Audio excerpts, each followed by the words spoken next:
All right, good evening, everyone. This is the Board of Selectmen's meeting for Tuesday, December 6th, 2016. We have a public meeting that's scheduled for 7:10. So before we get to that, we're going to go through the beginning of our agenda and possibly take the town administrator's report first.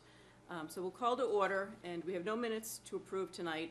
We have future meeting dates of December 20th, January 3rd, January 10th, and January 31st. We may possibly be adding a meeting next week, but if so, we'll do that in the next day or two and post the agenda. Is there anyone here tonight for Citizen Speak who's here to speak on a topic other than the proposed medical marijuana facility? And if so, you can come forward at Citizen Speak now. If not, we'll take all other comments during the public meeting once we start at 7:10. Okay, then if not, why don't we go to the town administrator's report and our new town administrator, Michael Dennehy. Great. Thank you, Madam Chair. Welcome, everyone, tonight. It's my pleasure being here. I'd like to thank the Board of Selectmen. They held a couple of coffee hours for me last week where I was able to meet some of the frontline employees in the town. I spent an hour on the Council on Aging last week with Mary Ann Sullivan walking through this wonderful facility. Spent some time over at the library with Will Adamczyk. A lot of the people I'm meeting are for the first time, so it was my first time meeting Chief King, Chief Grant. We were invited to the Fireman's Ball on Friday. That was a very nice event. Got to meet some nice people, so learning a lot. Again, I want to thank the Board of Selectmen, but also Anne Marie Fagan, who's been transitioning me into this role. A lot of great people in the town. If you want to reach out to me, my email address has been set up. It's mdennehy, DENNEHY, @townofmilton.org. If you want to just say hello, or if you have an item that you think might need to be addressed. Spent some time with the Public Works folks, going through some of the street lighting operations. We had our first snow and ice control event yesterday, which I think went well. Just a small treating event, but hit the ground, taking baby steps every day. Haven't taken any steps backwards yet, so still getting brought up to speed on some of the development planning stuff with Bill Clark and his group. But again, thanks for having me. Learning a lot of stuff every day, and look forward to spending some time with each of you. Thank you, Mr. Dennehy.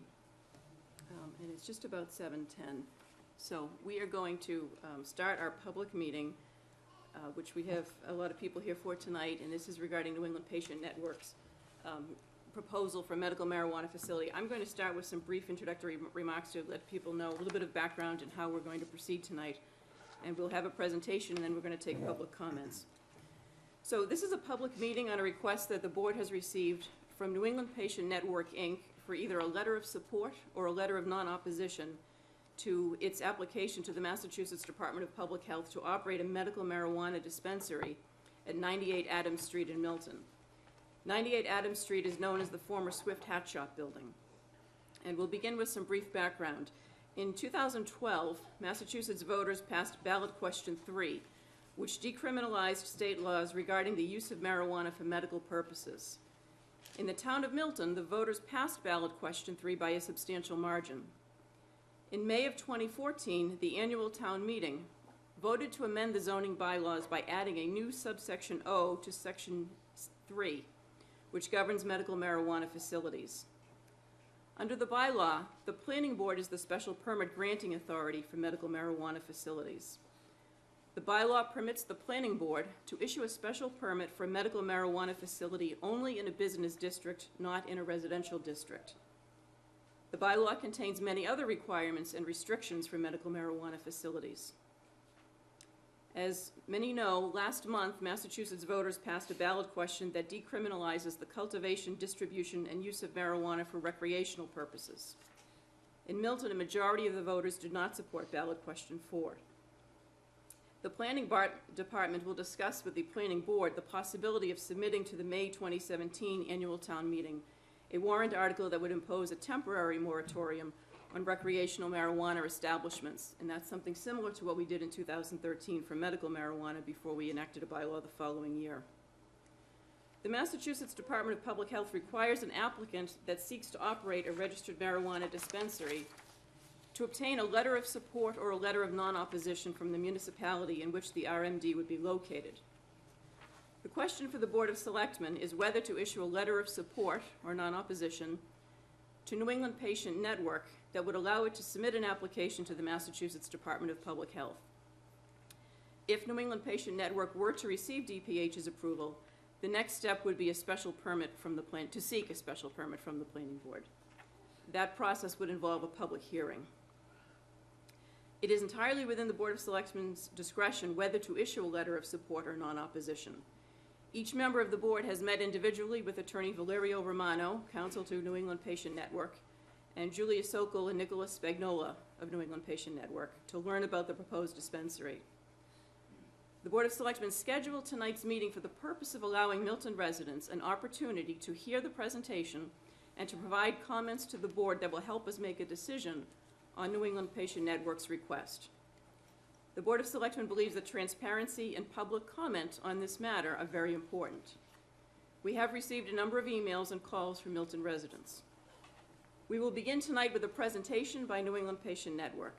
After the presentation and any questions from members of the board, we will hear from those who are present.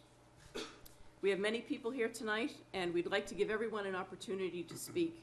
So therefore, we ask that residents keep their remarks to 3 minutes. If there are questions regarding the proposal, please direct your questions to the Board of Selectmen, and we will then ask the questions of New England Patient Network.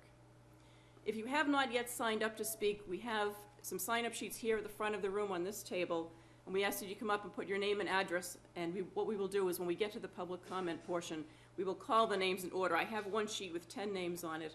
We'll start with this sheet, and then for others who come in, please feel free to come up to the front of the room and put your name on the sign-in sheet.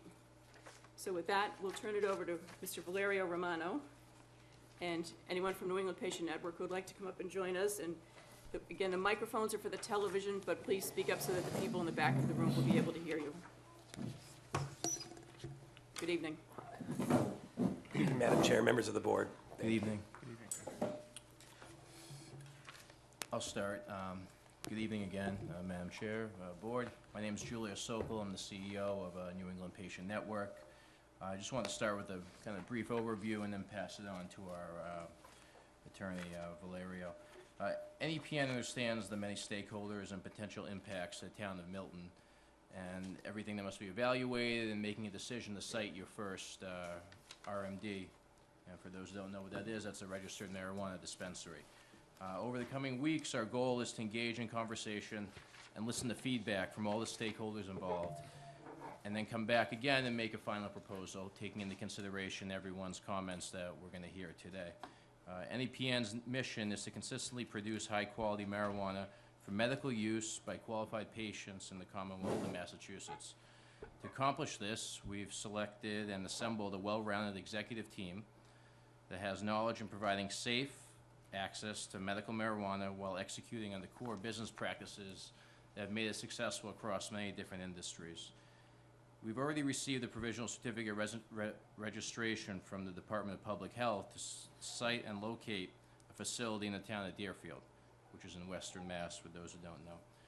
We're Deerfield's first RMD, and we hope to be in construction in the spring of 2017. We've learned much with working with all the stakeholders in Deerfield over the last 3 years. We've had a transparent system with both the town, the selectmen, and the chief of police there, and we really hope to continue that same process here in Milton. And I'm going to let Valerio take it over from here. Thanks, Julius. Hello, everybody. My name is Valerio Romano. I'm the attorney and compliance officer for the New England Patient Network. I'll just call him NEPN for short, so we can move through this. I want to go through sort of a little bit about the medical use of marijuana program, some of the security issues, what it takes to become a patient, and what the patient experience is in a dispensary that may site in Milton if we're lucky enough to come here. So I want to make clear that, on the agenda, it had a letter of support or non-opposition. We don't expect the board to take a vote on that issue tonight. Of course, we're at the board's discretion, but we don't expect that. We want to make sure that we have the opportunity to present our group, respond to the concerns of the community, and perhaps provide follow-up information over the next few weeks until we can get on another agenda and formally ask for that vote. So if the board is so inclined, that's the way that we'd like to proceed if possible.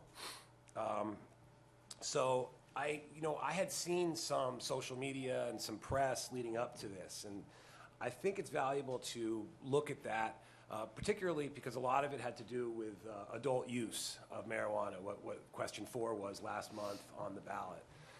And the interplay between adult use and medical is valuable, and it's something that we need to understand at the outset.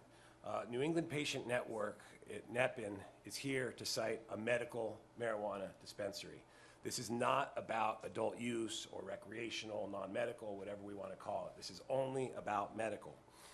So one of the concerns that I saw and read was that the pot dispensary claims it will be for medical purposes only, but there's nothing to prevent the dispensary from converting to a recreational pot store immediately upon enactment of the recently approved recreational pot law. That's a quote that I read from one of the concerned residents, and I get it. I don't use cannabis myself. I have 2 kids I'm raising in the Commonwealth. I get the concern, but that's not actually accurate. We're here for medical only, and medical only is all we'll be able to do. First of all, NEPN is a nonprofit in the Commonwealth. The nonprofit has to operate for its nonprofit purpose, which is to provide medicine and educational materials to the patients of the Commonwealth. The nonprofit can't just flip a switch and do non-medical in January of 2018 when those sales are slated to start, depending on what the Cannabis Control Commission does. So NEPN can't just do that. The next thing is that as you mentioned, Madam Chair, in Milton, it's special permit via the Planning Board. And our office, we represent many different marijuana dispensaries throughout the Commonwealth. Many, some open, some not yet open, some provisionally registered, some under construction, all across the process. And many of them have obtained special permits from various host communities throughout the Commonwealth. I think it's valuable to understand that that special permit is going to have 2 things in it. One, it's going to have the holder of the special permit, which, as we said, is going to be the nonprofit, which can't just do recreational marijuana sales. But secondly, and probably more importantly, it's also going to have a defined use in the special permit. At that location, at 98 Adams Street, if we're lucky enough to site there, the defined use will be medical marijuana, be written right into that special permit. It will probably be a little more detailed than that. It will probably say registered marijuana dispensary under 105 CMR 725, but it's about medical, and the special permit will make that absolutely clear. And so we wouldn't, even if New England Patient Network could flip a switch and do non-medical sales, we couldn't, because our permit, our allowed use at that location will be limited to medical marijuana. So, I think it's important to sort of alleviate the concern and move this conversation forward and not so wallow in a fear of something that can't happen. Recreational or adult use was voted down by the residents of Milton, 55% against question 4. And we respect that. This is not about citing that. Medical, on the other hand, was voted in favor by about 60%, with almost 80% of the residents voting that year in 2012. So that's a fairly strong number, and that's what we're trying to bring to the town of Milton, helping sick people. So right now, the Milton Board of Selectmen and the town of Milton has 3 basic options in front of them as far as adult use. I'm just trying to clear the air with this recreational marijuana stuff.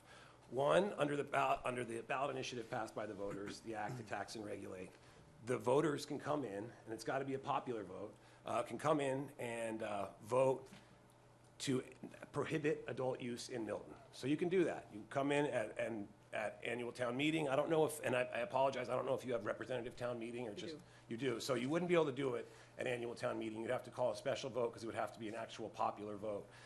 And you could come in and vote at that time to eliminate it. And then you'd have it done. And it seems like that would happen because you have 55% opposed to adult use anyway. Another option, as the chair mentioned, is to implement a moratorium for 12 or 13 months and sort of figure out what you want to do with non-medical or adult use. And then the third option is to sit down and draft a zoning bylaw that specifically targets non-medical or adult use and put reasonable restrictions on the operation, on signage, no flashing marijuana leaves at night. This is not Denver. This is a beautiful community that we want to keep that way, and we want to be partners with you in doing that. So I hope that sort of helps to clear up the recreational issue. So I had some other notes on that, but I think I've made it through that. So the next issue that I saw was the location. So one, being near the T was seeming a bad aspect of our proposed location. It's actually a pretty good aspect, and the Department of Public Health seems to agree with us. It allows more patient access to our proposed dispensary, particularly for people who can't drive or don't want to drive. And so being near public transportation is good. Additionally, that location, your zoning bylaw for medical marijuana passed by 2/3 vote, presumably an annual town meeting. And so that location was contemplated in the business district that passed. So this is something that had been in front of the town and passed by 2/3 vote, potentially doing it there. Furthermore, that building has been run down and getting worse and worse for year after year after year. And one of the things that the New England Patient Network proposes to do, and we'll get to that slide in a moment, is to rehab it and make it beautiful the way it originally was. Put that building back to the way it was and have 1 to 2% of the population go in and out of there to get medicine. No one else is even going to know what's going on there. On the outside, it will say New England Patient Network. There'll be no marijuana leaves. There'll be nothing to indicate to anybody else what it's going to be, what it is. It will be a beautifully restored building that the members and the citizens of Milton can be proud of. So the location is something that has sort of seemingly been vetted at town meeting.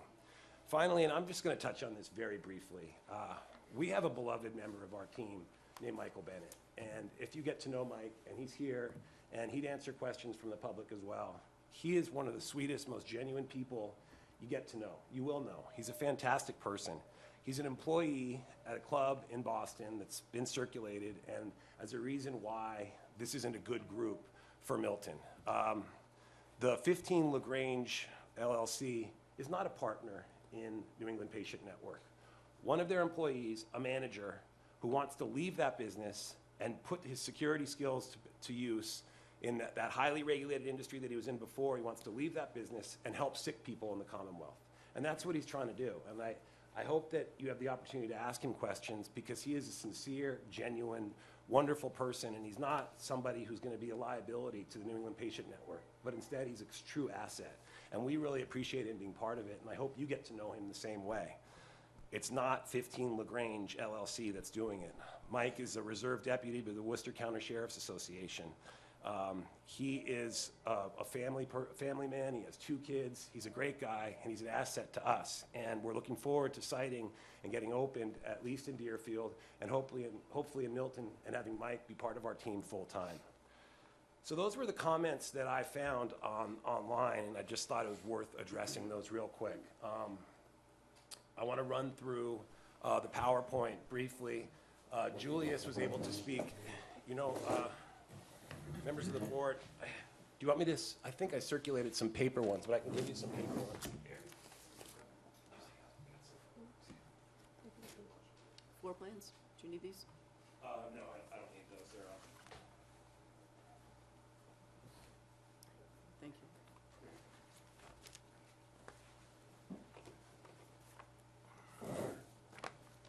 Thank you. So just briefly, and we won't go into too much detail, and Dr. Joe is here, but we have a Harvard-trained geneticist as part of this team. He's a strong asset to our team. Julius spoke briefly. He's a co-founder and CEO. He's also a lawyer. He's a builder. We have an incredibly strong team. We have Nick Spagnola, who is a realtor. Our CFO is a managing partner at a public accounting firm. Mike Bennett, who we spoke about, who I hope you can get to know. We have a director of cultivation, and then our director of security is actually a former police chief in the Commonwealth, and Mark is here as well. So, and feel free to ask any of us questions, and during the presentation, at the discretion of the chair, we'd be happy to answer anything so you can get to know the team and the people that are in front of you, because this is a legit organization, and I want to be able to answer that. Quickly, the application process. In 2012, the voters passed by 63% in the Commonwealth, 60% in Milton, medical marijuana. In the following year, 2013 and 14, they had an application process with 181 original applications. Today, 3 to 4 years later, there are 9 dispensaries open. Grossly insufficient number of providers of this valuable medicine. During that application process closed, and again in 2015 in June under the Baker administration, they reopened it, and there are about 75 or 80 provisional registrations floating around out there today, with still only 9 dispensaries open. Our proposed location, 98 Adams Street, I think most of you know where it is. Madam Chair spoke about it, so I won't harp on that. Just some existing exteriors of RMDs in the Commonwealth. These are clean, highly regulated, secure facilities. And I'll get to security a little bit. Some of these are a little bit tough to see, but we propose to do significant renovations to bring that property back to the way it was 20 years ago or more. We want to make that the beautiful part of Milton that we all expect. And that's why we chose that location, because we felt like we were the right team to actually do what we could to bring that building back and to renovate it and to make it the historical landmark that it is. So we did some renderings of what the outside of the building will look like. There's a floor plan for the RMD, which I'm going to run through and describe.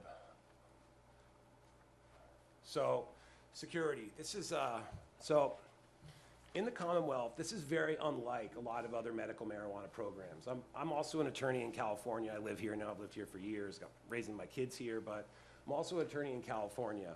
In California, a patient can become a patient over Skype. There is really no oversight at all. In the Commonwealth, the Massachusetts, during the 2012 public comment period, the Mass Medical Society weighed in and wanted to make sure that a patient has a bona fide doctor-patient relationship. So that means that patient needs to have an ongoing relationship with their doctor, and the doctor has to review their medical history. Their doctor has to go through the prescription monitoring program before certifying or recommending them for medical marijuana. So it can't just be like some other jurisdiction where it's sort of a scam. In Massachusetts, they're really making an effort to have patients work with their doctors to become, valid medical marijuana patients. At that time, then the patient actually gets a card from the Department of Public Health, like your driver's license, a state-issued program identification card. And they'll get that card from the DPH, and they have to go online. You have to be a Mass resident and get your card from a Mass doctor.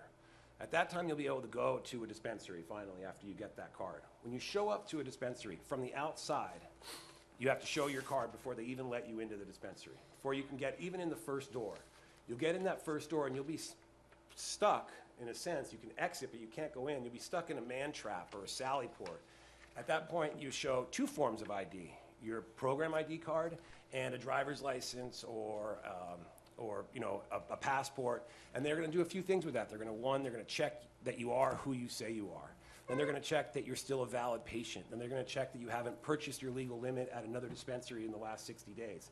If all that stuff checks out, and they have to have an ongoing live connection to the Department of Public Health database, or else they're shut down. If all that stuff checks out, then you'll be allowed in the dispensary. And I want to tell you real quick what happens in the dispensary, but last night I was in Falmouth giving a similar presentation, and right before me in Falmouth, there were 2 liquor licenses that hadn't carded minors and sold them liquor right before me, and they were getting reprimanded by the board, as they should. Now, one of the reprimands was shutting down for 3 days. Another reprimand was a $300 fine. If New England Patient Network doesn't check an ID and sells marijuana, which is freely available on many streets throughout the Commonwealth, they're going to get shut down. They're going to lose their license, they're going to lose their investment, they're going to get kicked out of the program, and they're very likely going to be charged with a crime. In 2012, the voters implemented 2 new laws, 2 new criminal offenses for people who use the medical marijuana program to divert marijuana for non-medical purposes. One of them is a 6-month misdemeanor for patients. Another one is a 5-year felony for these guys sitting before you who propose to do this. 5-year felony. So for alcohol, you get a $300 fine. For us, it's potential 5-year felony and losing millions of dollars of investment, time, and the ability to help sick people. So people are going to get carded. They're going to get carded on their way in. So that's 2 times they're getting carded. When they first get to the dispensary for their very first time, they're going to have the opportunity, they're going to have the opportunity to do a patient consultation, or first they do an acknowledgement when they first get there, and they're going to acknowledge that they don't operate heavy machinery. They don't drive under the influence of cannabis. Anything else that Milton wants them to know. If you're leaving, we want you to go a certain way down the street. anything the police chief in Milton wants them to know, and they're going to acknowledge that they've received this information, and we're going to keep that acknowledgement in perpetuity. And if they're a willful, repeated violator, we're going to kick them out of our dispensary, we're going to notify local law enforcement, and notify the Department of Public Health, and they're going to lose their ability to participate in the medical marijuana program. So after that acknowledgement, then they'll have the opportunity to meet with hopefully a Milton resident who's a nurse or somebody who understands healthcare, and we want to hire locally, and that's something that we commit to now verbally, and we'll commit to in a future host community type agreement with the town. But somebody with medical experience who can consult with patients on what the best form and strain and method of ingestion of cannabis is. So there's a whole bunch of different marijuana. Some of it is high CBD. Sort of Sanjay Gupta very famously did a piece on a little girl named Charlotte in Colorado who had a seizure condition that Big Pharma simply cannot treat. And we have some of those kids in the Commonwealth. We're opening one in Georgetown, another one of my clients, and there's a little girl and her mom who come to those meetings. In Leicester, another one. We have those kids who have hundreds and hundreds of seizures a week, and the only thing that helps them is high CBD. And right now, today, in the Commonwealth, there are kids that 1 week will have access to high CBD cannabis, and the next week they won't. And this kid will be a functioning member of society 1 week, and the next week they won't be because they don't have access to medicine because there's only 9 dispensaries open and they are not producing enough high CBD cannabis. And that's absolutely a fact, and it's a tragedy. And the Department of Public Health, the attorneys for the department have asked me to make sure that my clients produce enough high CBD tincture for little kids so they don't get high and they stop having seizures. And that's going on, and check it out with your friends that may participate in the program because it's a tragedy, and we have the opportunity to change that today. So on the other end of the spectrum is high THC, which has psychoactive properties. High CBD doesn't get you high. You don't really feel anything, and it works miracles for these kids with seizure conditions, and Dr. Joe can speak more about that. High THC does get you high. It has quite significant psychoactive properties, and that actually seems to help veterans returning from overseas with PTSD and anybody suffering from PTSD. And sort of famously in 2013, when we had the public hearings on medical marijuana, there was a couple veterans who came and spoke eloquently and forcefully about the requirement that PTSD sufferers should be valid patients in the Commonwealth, and they are. So the forms are, and the methods of ingestion go from smoking to vaporizing to tinctures to edibles. Somebody who's suffering from cancer and treating themselves may want food that looks good because otherwise they're unable to eat. So we will provide all the different methods of ingestion and strains that we can to make sure that sick people get the required help from NEPN in Milton and certainly in Deerfield. After they have the opportunity to have that patient consultation, because unfortunately right now, your doctor, your primary care physician probably doesn't know a lot about cannabis. Cannabis industry doesn't have pharma reps going into your doctor's office, pushing free lunches and samples in order to make them sell their product. That doesn't happen. But it does happen with pharmaceutical manufacturers producing things like opiates, like Xanax, like Valium, Biogen, like MS treatments. People have come into my office who are completely off infusion treatments from Biogen because they're medicating solely with cannabis, and it's incredible to see it. So you'll have that opportunity to speak with somebody about that, figure out what form of ingestion and what strain works best for you. After you get through that patient consultation, then you'll have the opportunity to purchase some cannabis, and all of it is going to be prepackaged and pre-labeled at our cultivation and processing facility in Deerfield. We propose in Milton to only do dispensing, no cultivation or processing. So all of it, we pre-package, pre-labeled in Deerfield and be available for patients here.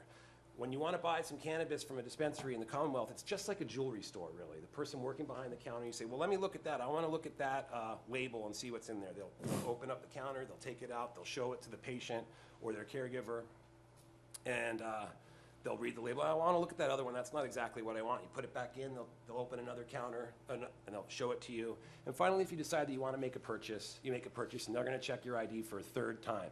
And they're going to make sure you haven't purchased your limit elsewhere. And so there's 3 times where that's almost error-proof. I mean, there's 3 times where they're doing that. And then after, if you make your purchase, you have to leave. There is absolutely no on-site consumption, period. It's not allowed. And we're going to have a security agent working there the whole time that we're open. Whenever we're open, there'll be hopefully a local Milton resident, hopefully maybe even suggested to us by law enforcement in Milton. I know you have a new police chief, but if not, we're going to commit to hiring locally, and it'll be a local Milton resident who will run our security for us at the site. So they'll be monitoring things like on-site consumption and people loitering outside and making sure that that doesn't happen. We're going to have cameras everywhere around the facility. It's a Department of Public Health requirement. In Brookline recently, they actually solved a crime unrelated to the dispensary across the street based on one of the cameras they had. These are actually increased security in their neighborhoods as opposed to diminish it. They've been incredibly effective at that. So, and there has been no incidents. There's been no thefts, no robberies, nothing.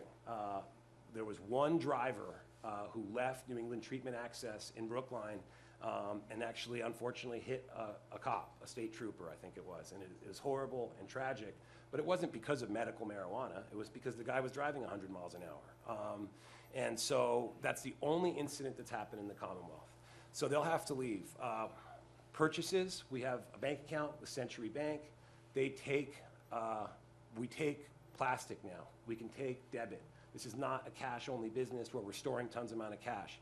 We're gonna have frequent cash sweeps from the front of the house to the back, and then it's all going up to Century Bank where we have an account. We're gonna pay our employees with direct deposit, write checks. This is a legitimate business now. In 2014, in February, the feds put out guidance for how banking should work. And so Century Bank has picked up the slack on that. They do another round of background checks. They do all the auditing of all these groups. So we have that.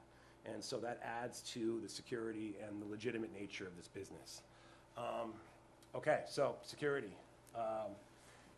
Now, one of the other things that I think is valuable to touch on is the idea that cannabis is this gateway drug, and you introduce cannabis into a community, and a year later, there's going to be far higher instance of drug abuse. Study after study, legitimate, not Americans for Safe Access or NORML, although those are legitimate organizations too, but study after independent study has shown that cannabis actually detracts from drug use, particularly opiates. American Medical Association put out a study, 24.8% less opiate deaths in medical marijuana jurisdictions. A full quarter less people dying from heroin overdoses in medical marijuana jurisdictions. And so, we have far more studies, and if anybody wants to email me, I'll be happy to send you the actual PDFs of the complete studies, peer-reviewed, legitimate data showing that cannabis is not a gateway drug, but instead can actually help to ease what we have in Massachusetts, which is a significant opiate problem. 25% less people dying from heroin overdoses in marijuana jurisdictions. Crimes don't go up. Property values go up. Just study after study showing that these are actually benefits, and all the sort of perceived harms that are floating around in our heads because we've seen pictures of the Venice Boardwalk and we're afraid Milton's going to turn into that. That's just not the way it is. And I think if I get anything across to the audience and to the board, that's really one of the things that I think is important to understand. This is a highly regulated, super legitimate program to help sick people, and these guys have put together the team to do it. So youth drug use has not gone up at all since in Colorado, since non-medical marijuana passed. And I don't want these, there's a lot of words on these pages.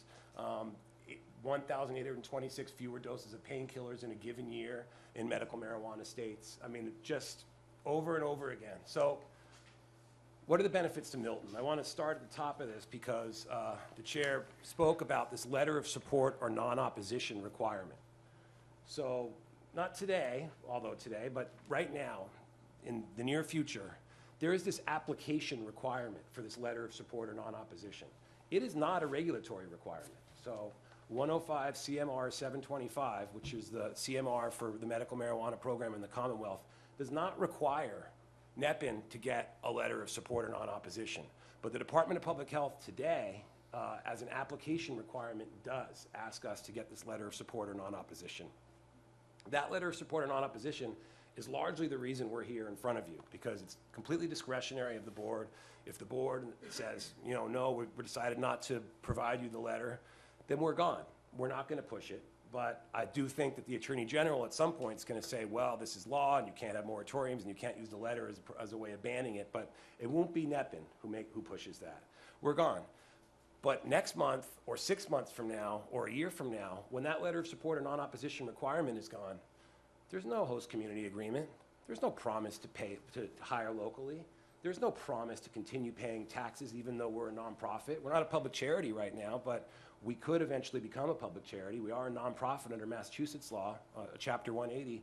None of those things are going to exist. You're not going to be able to have that sort of level of leverage with the groups that get in front of you. What we're going to do, it won't be us, like I said, they'll move on, and they're a local qualified group, but somebody will just come and they'll acquire a controlling interest in a piece of property and they'll apply for a special permit.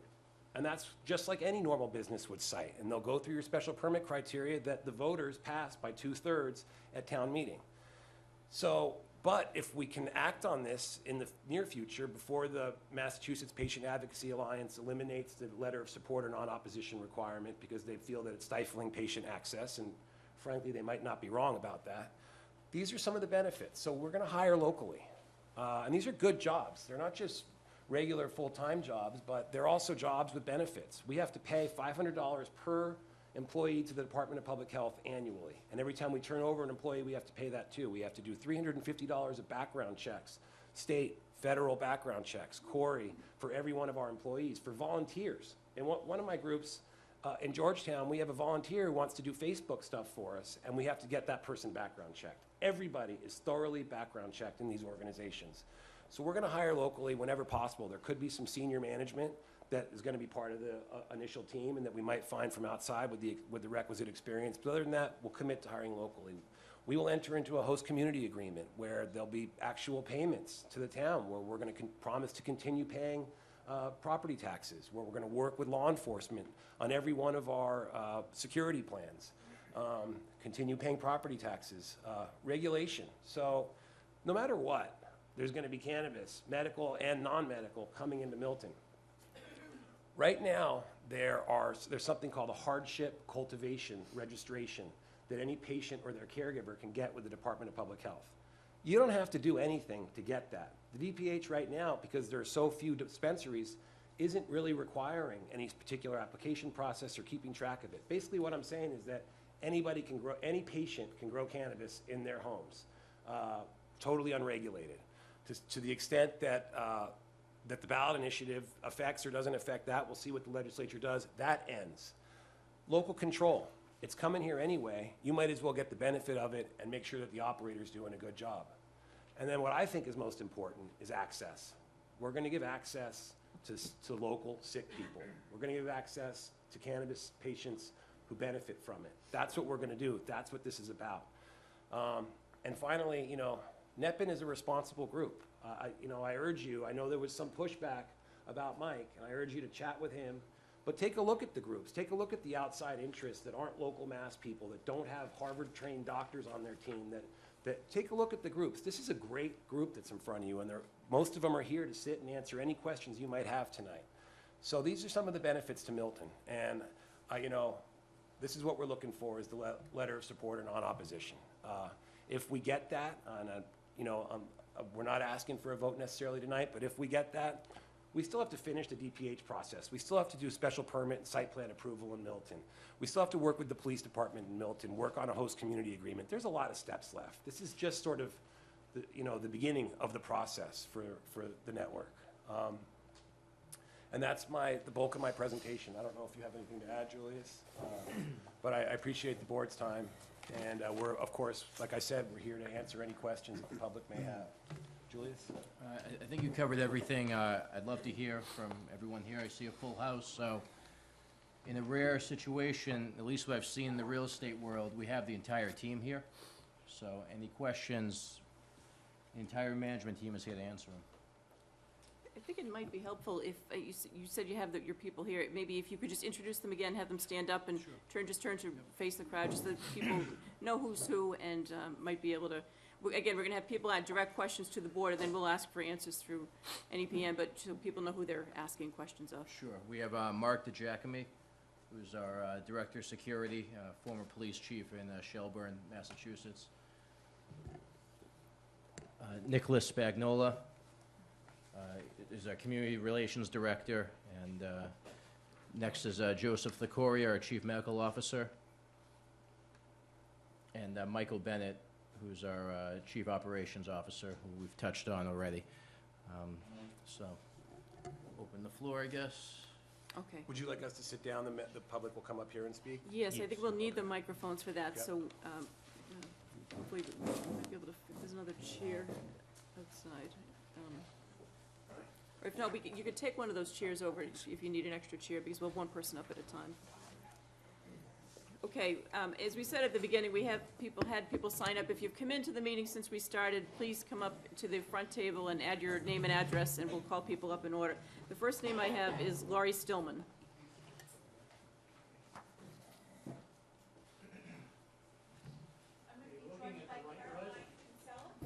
That's, yes, yes, please, thank you.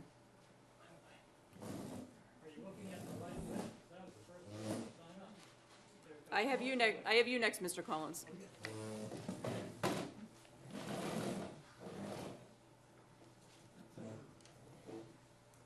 Hello, everyone, and thank you very much for inviting the public to speak at this hearing. We Laurie, very I'm much sorry, could you appreciate both it. just give your name and address or your role? My name is Laurie Stillman. I'm a resident in the town of Milton, 29 Waldo Road, and I also am a consultant to the Milton Substance Abuse Prevention Coalition. Thank you. I'm Caroline Kinsella at 10 Hillcrest Road in Milton, and I'm the health director and the Milton Public Health Nurse. Thank you. And we're sorry, but we're going to read these comments, and they're brief. While the Substance Abuse Coalition is aware that the majority of voters in Milton voted against the ballot question number 4 concerning the legalization of recreational marijuana, we have not taken a formal position on this question or the question about medicinal marijuana dispensaries, and nor are we here to comment on this particular application.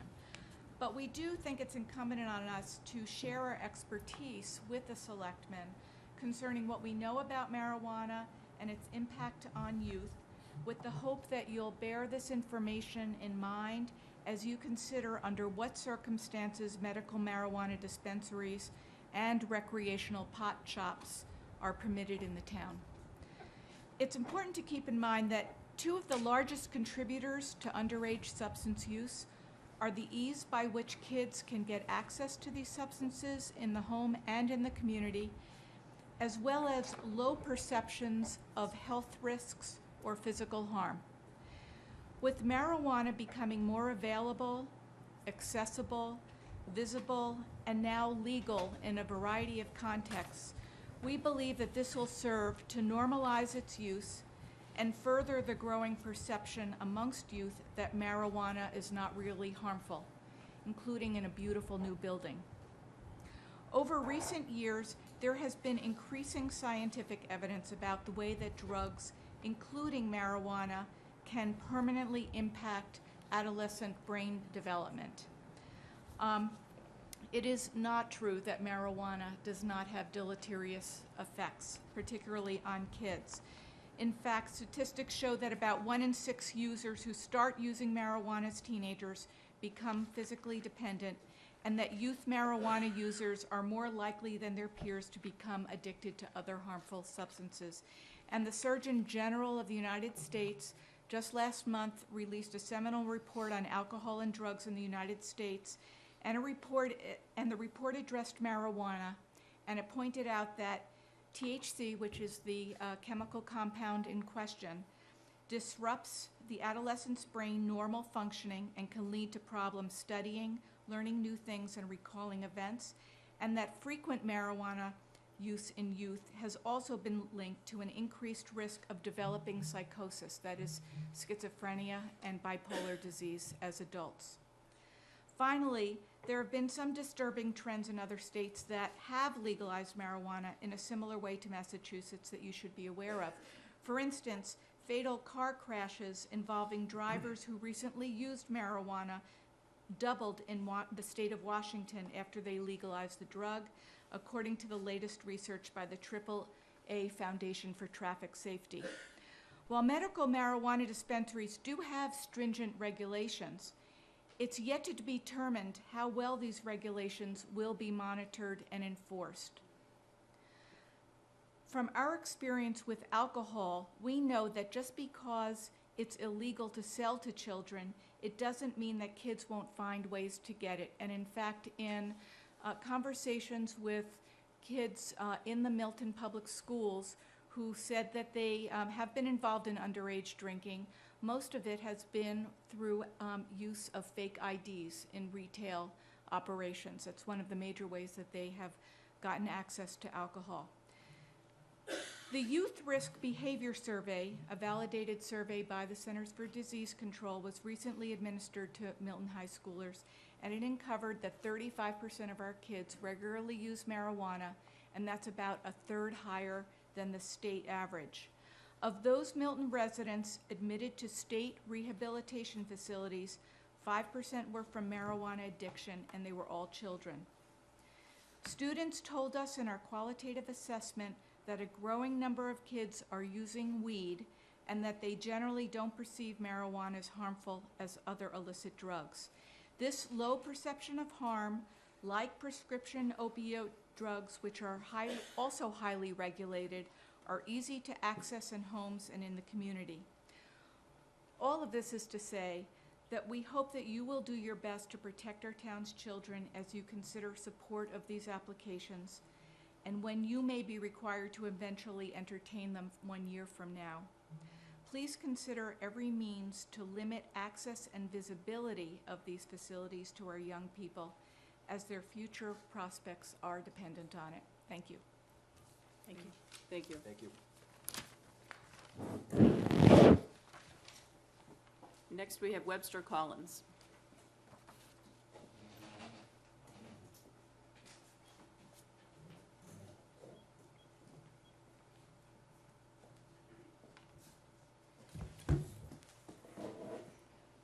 For those in this room that do not know me, my name is Webster A. Collins.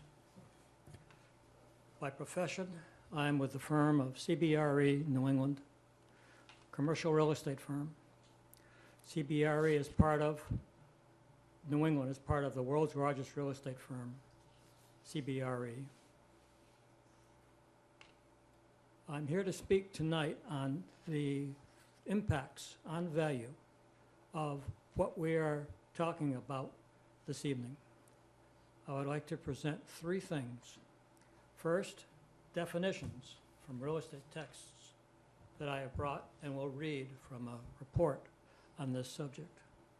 Secondly, to provide an absolute case study, happens to be in the town of Falmouth, ironically, on the impacts of a type of facility very comparable to what we're talking about here.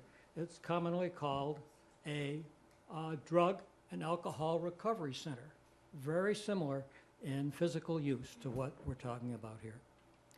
And then thirdly, talk about the impacts on value, right up close to these facilities based on an 8-year study that was conducted not just by myself, but by a group of people on this very same subject that we're here tonight to talk about.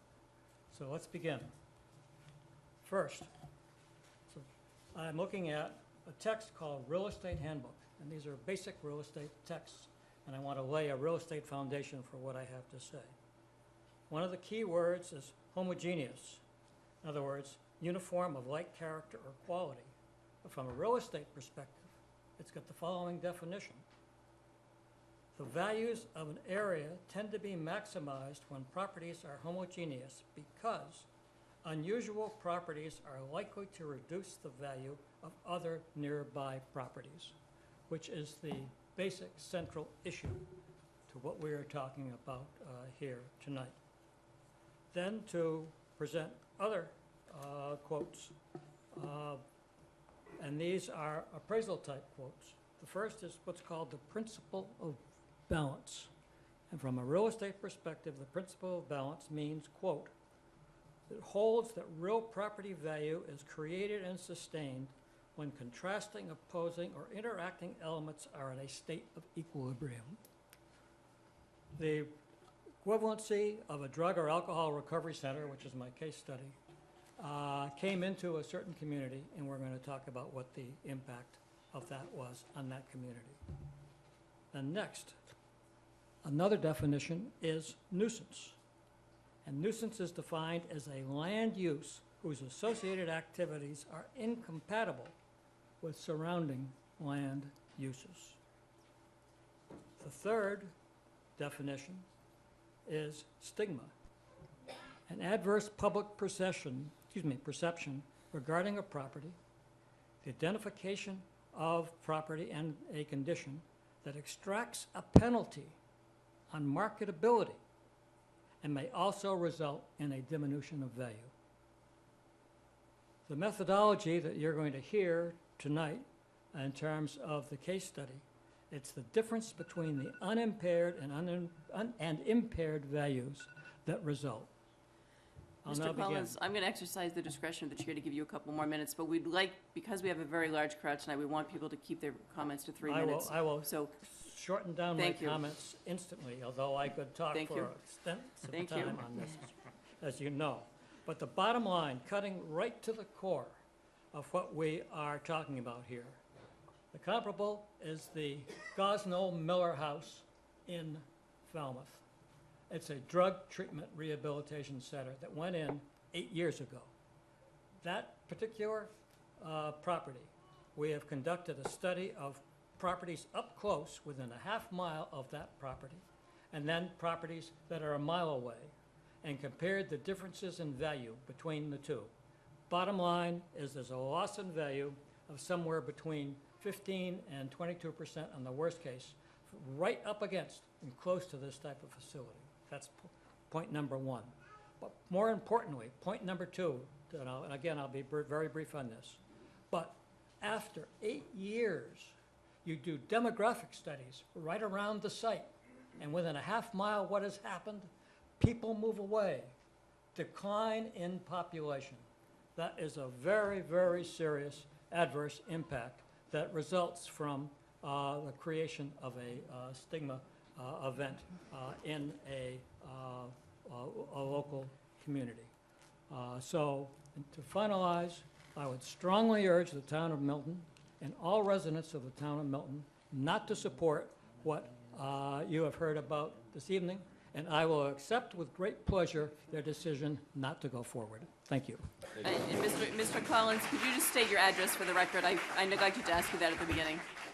Yes, my address for the record is 533 Harland Street. Thank you very much. Okay, I'm going to ask people to please withhold any applause, and let's try to move as quickly as we can through the comments, because we do have a large number of people to speak tonight. The next person is Jennifer Creedon. And again, for everyone coming up to the microphone, please state your name and your address, and try to keep your comments to 3 minutes. Thank you. My name is Jennifer Creedon. I live at 139 Adams Street. I would be looking at this medical marijuana facility from my front porch, and I'll try to confine myself for 3 minutes, but I'm not going to promise you anything. They didn't have 3 minutes to speak, they had 25, so Well, we should- have a lot of should people have here plenty of tonight. We time. do want to fit everybody in. Well, we'll see about that. We're strongly opposed to the medical marijuana at the Adams Street location. To start with, I think we should clarify some of the things that have been said tonight about the law. I'm a lawyer, my husband's a lawyer, and we need to start from the beginning. In 2012, the state passed a medical marijuana law. Milton, as part of that, they did vote for it, was forced by the AG to have a zoning provision that allowed medical marijuana in town. We were obligated by the AG to draft a zoning provision for it, and so we did. I was at the Warrant Commission at that time, and we did what we were asked to do by the state. It wasn't optional. At the time, the zoning only dealt with medical marijuana. It put it in a business district. It said that the medical marijuana facility would be in line with state and federal law. State law is important when you talk about medical marijuana. State law prohibits medical marijuana facilities from being 500 feet from where children congregate. You haven't heard about that tonight. And I would suggest to you the reason you haven't heard about it, because it would prohibit the use that we're all talking about. The Swift House, I don't know if everybody's familiar with where it is, but it's kind of at the entrance when you're going to 88 Wharf.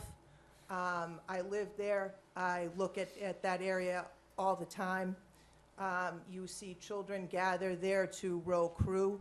It's our town's access to the Neponset River. It's our public way to get to that water. That's where people row. Every Thursday, when the weather's good, a group of Milton residents have a farmer's market. Obviously, people bring their children to that as well. Children congregate there. It would be across from a business called Thomas Family Dental. And then many people I know in the room send their children to school or to activities from the school using the T, which is a valuable asset in our town. Access to the T, which our children use to get to Boston College High School. They use it if they go to Milton Academy to get to various things in town that they may want to attend.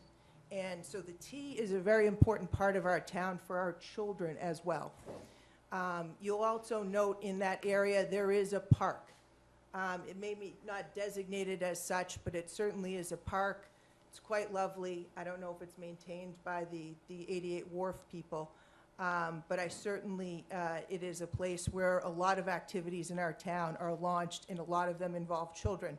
So at the outset, I would suggest that this place is not appropriate to be having a medical marijuana facility, and in fact, it is not allowed by the state, and our warrant adopted state law. So for that reason alone, we should not be giving a letter to New England Patient Network. Again, from just a purely legal basis, a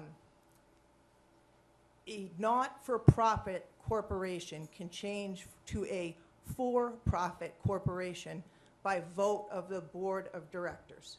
So that's a very a technical definition, probably not suited for my letter in the Milton Times, but as a lawyer, my husband's a corporate lawyer, we can tell you that it is a flip of a switch. You call a board meeting, you vote, you change what your corporation is about, you change its constituency, and you're a for-profit corporation, and you can change what the purpose of your corporation is.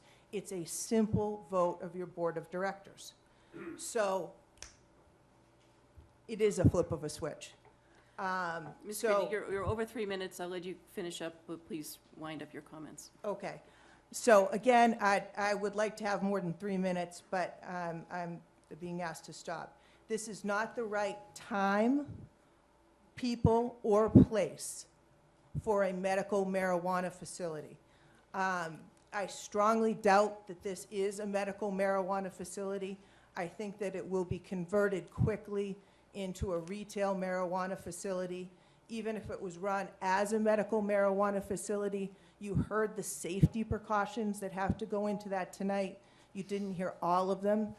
State law prohibits bushes around a medical marijuana facility because they're considered unsafe. They are not permitted where children congregate, again, because they are considered unsafe by the state. And unfortunately, what's happening, and I'm sorry that I'm not allowed to talk for more than 3 minutes, in the state is the 2012 measure, which a lot of sympathetic people voted for, medical marijuana, is being converted by what we just voted for in ballot 4 into retail marijuana. And anyone who has one of these letters that they're seeking here tonight from our selectmen, stand first in line when the state is handing out retail marijuana permits. So we do have either 8 or 9, my research showed 8, medical marijuana dispensaries in the state. Now there are hundreds of requests for them. Why? Because we just legalized marijuana. And this is big business. And big business wants to get into your town. I have pulled the Deerfield permit for this group. I can show you after the meeting, because I don't have more than 3 minutes, who is on the board of directors.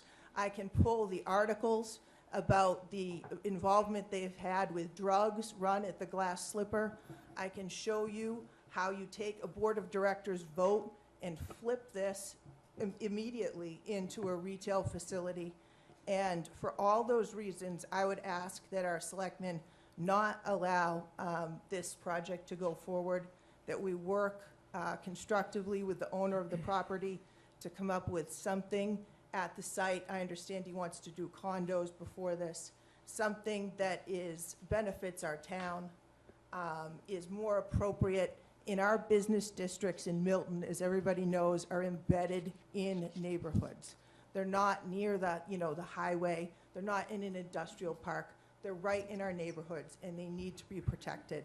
And I would have the selectmen consider the inappropriate placing of this, the lack of the board's experience in medical marijuana, which again, state regulations allow you to consider, the lack of the CEO, CFO, and COO of this facility, proposed facilities, experience in medical marijuana, which they have none. They've hired someone with experience. And that is also a reason to deny this letter. So with those Thank you, Ms. Creedon. comments, thank you very much. Thank you. Okay. I'm going to remind the audience, this is a public meeting, but it is a Board of Selectmen meeting, and I'm going to ask you to withhold your applause because it's now after 8 o'clock. The previous speakers have gone well over 3 minutes. We're going to require that people limit their remarks to 3 minutes because there's a very large crowd. If you're sitting in the front rows, if you look back, there's a lot of people waiting. We want to give everyone a chance to speak tonight. Thomas Stanton is our next speaker.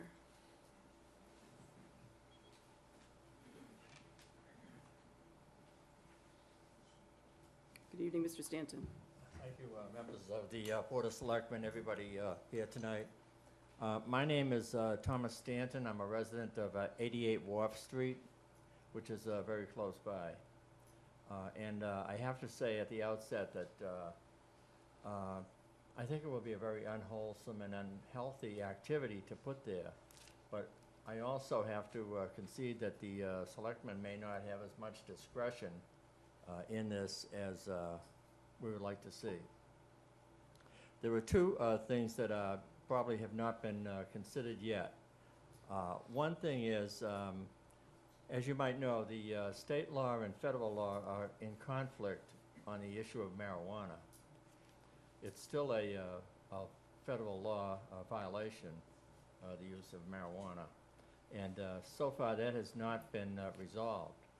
And as you all know, we have a new president and a new attorney general designate.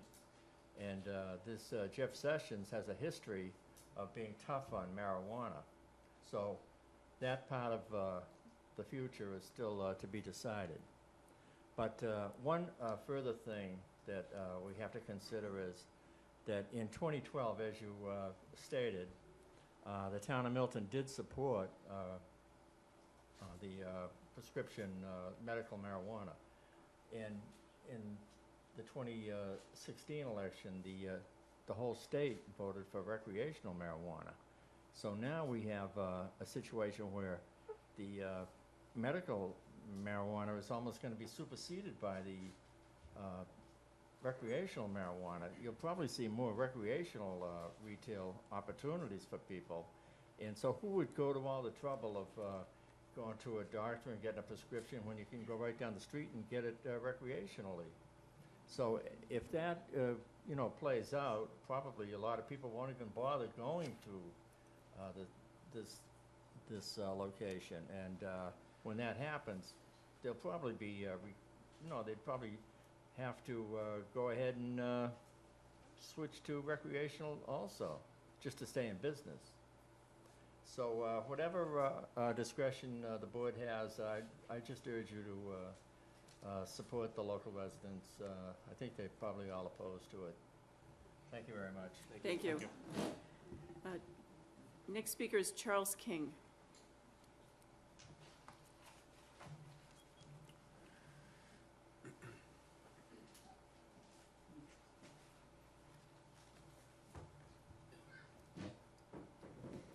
Hi, I'm Charlie King.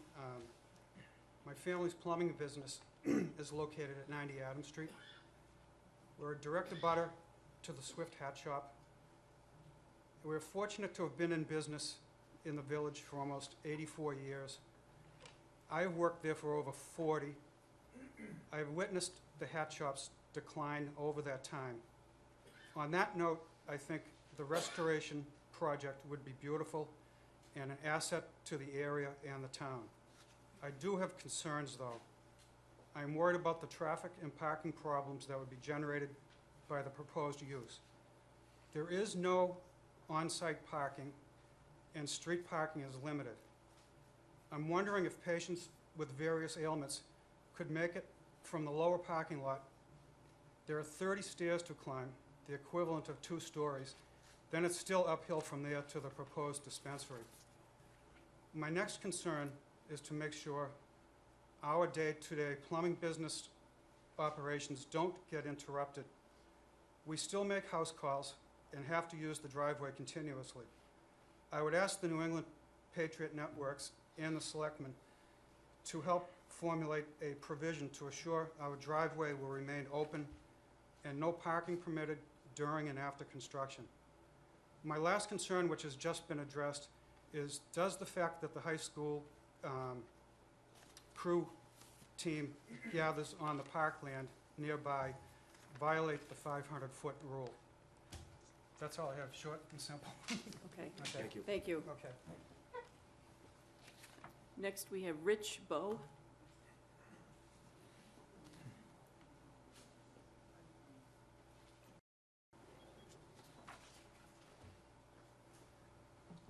Good evening. Hi, I'm Rich Bowe, 185 Adams Street. First, I would appreciate the people that have not had enough time. They have a lot more to say, and if you have enough time sometime, I'd like you to hear some of the other information they have. Maybe they've done it through email. Thank you for your presentation. Some of it wasn't very credible to me. One being the statistics saying that the use among younger people declined in the states where there was legal marijuana. Doesn't make sense to me. You also said that the property values actually went up. Crazy, okay? I can't believe that. There's a lot of other things I really have no input into, but when I hear some things that don't make sense, it reflects on some of the other things that you say as well. There are a lot of children that are there. The crew, there's a lot of kids walk down to BC High, et cetera, for the tea, and they gather there after school and picked up by their parents, et cetera. Okay, so there is a lot of activity down there amongst the younger kids. But certainly the property values are going to go down. There's no question about that. Listen to Mr. Collins's statistics more, and I think you'd be assured of that. Whatever may be gained from one house going forward to say that they're going to be subject to real estate taxes, the other houses in the area are going to go down. The other, so what was the other point that, sorry, and, well, I guess that's about it. So I would look for the selectmen's help in opposing this measure, okay? Thank you, Mr. Bowe. Thank you. Next is Valerie Hanson.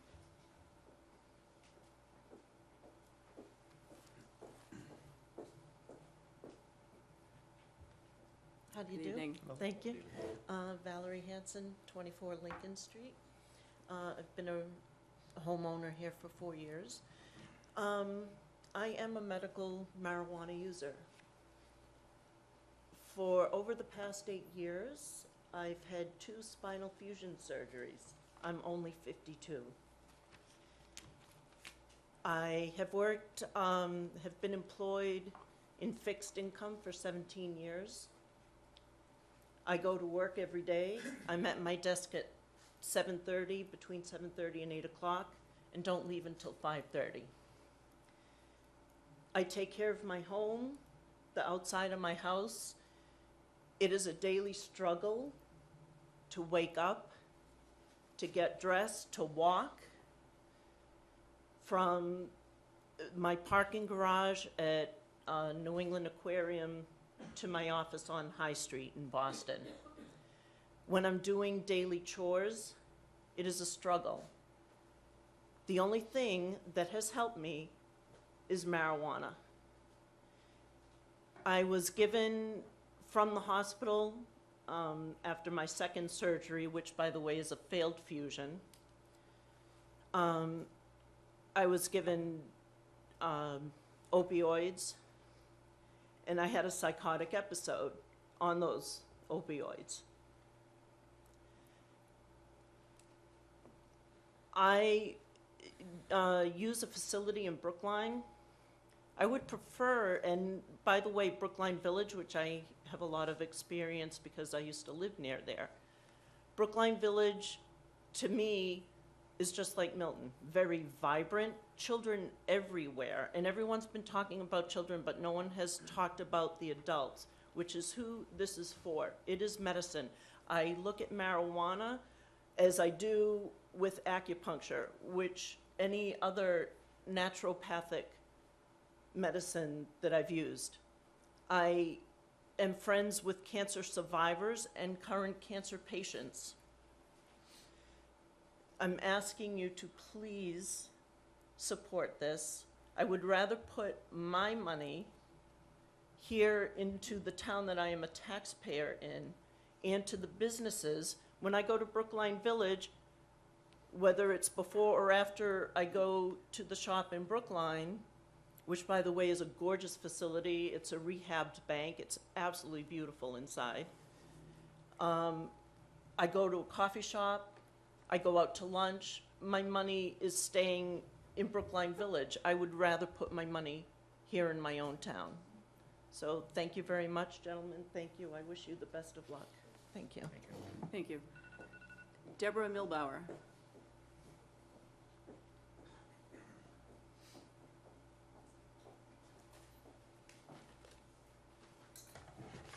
Hi, my name is Deborah Milbauer, and I live at 16 Winthrop Street, and I am a town meeting member in Precinct 4, and I'm involved with the Pine Tree Brook Neighborhood Association. And for my day job, I'm a health expert in substance abuse prevention for youth. So that's what I do for my day job. I'm also involved with the Milton Substance Abuse Prevention Coalition, but I am not here speaking on that behalf tonight. Speaking on behalf of myself as a parent. So I have a 4th grader at Glover, and I have an 8th grader at Pierce. So very soon they will be at the middle school and the high school. So this feels very relevant and personal to me. So very quickly, I would like to encourage not writing the letter of support or not writing the letter of non-opposition. I would request that there is, that those letters are not written. I believe very much that medical marijuana is effective. I am not here to oppose medical marijuana. I have friends who have and had cancer, and I understand that it can be life-saving. So I'm not opposing the medicinal. What I will say is that there is a medical marijuana facility 10 minutes from here, 12 minutes, 15 depending on traffic, in Quincy. One just opened up on the property where Granite Links is. So it's like 12 minutes, I guess, however long it takes you in traffic. So I don't oppose it, but I would say that if there's actually one really close by to us anyway. So for the person who just spoke, I think it's less of a schlep than Brookline. Ma'am, we're going to, I want to keep comments just to the person who's speaking, please. Thank you. So I also just want to make a side comment, which is technically medical marijuana is not medical. It's actually not medicine. It hasn't been approved by the FDA. It's not legal on a federal level. And people use the word medical, but it's actually not medicine. There have been no research studies around dosage and titration. So, you know, you could get all of your dose in part of what you're taking and not in the other part. So there's no monitoring and regulation of what's in it in terms of FDA regulation. So we all say the word medical, but it's really not. And kids hear medical, they hear medicine. And I think that's the primary reason I'm speaking today, is because of the perception of kids that when we normalize messages for them around marijuana in general, I understand that medical is different from recreational, and I appreciate that and respect that. But the fact is that for kids, it has become normalized. And I would suggest that I don't want my kids knowing there's a medical facility, even though I know it's treatment. I just don't want it being normalized. And data shows, as Lori said earlier, that when kids perceive something to be less harmful, then use rates go up. And all the data shows that perception of harm among youth has been going down because of all the changes in legislation. And in fact, somebody said the rates aren't going up in Colorado, but that's not true, actually. The studies are half and half. But the rates of perception of harm are going down significantly. And all the data shows, all the research shows that whenever perception of harm goes down, use goes up. And they do studies every 2 years. And so the data is lagging a bit. People say, oh, use didn't go up in 6 months. That's not how public health research happens. It happens every 2 years, and it takes a little time for the trends to show. So I have an important comment that I think in general this is too fast, too soon for Milton, because the recreational regulations haven't even been written yet. And I think that allowing a dispensary might impact first dibs on allowing recreational. And I think you're saying now the permit's only going to be for medicinal, but the fact is, once you have a permit in hand and the recreational regulations are passed, I think in the regs it says those folks who hold medical marijuana permits get first dibs on recreational. So I would suggest let's hold off. It's too fast, too soon. Let's see what the recreational regulations are in order for this community to make big decisions. My very last comment that I will say has nothing to do with this, but the person who spoke on behalf of the real estate interests said that facility in Falmouth was detrimental to the community because it was a drug and alcohol rehab. And I would just say that's incredibly stigmatizing to people who are dependent on drugs and alcohol, and that treatment for drug and alcohol is very different than medical marijuana. They're totally different things. So I just want to say I think that comment was incredibly stigmatizing towards people with substance use disorders to equate a medical marijuana with a drug and alcohol facility. So that's the property values might have gone down, but that's because of community stigma about people struggling with those issues. So thank you so much for listening, and I appreciate your time. Thank you. Dr. George Asher?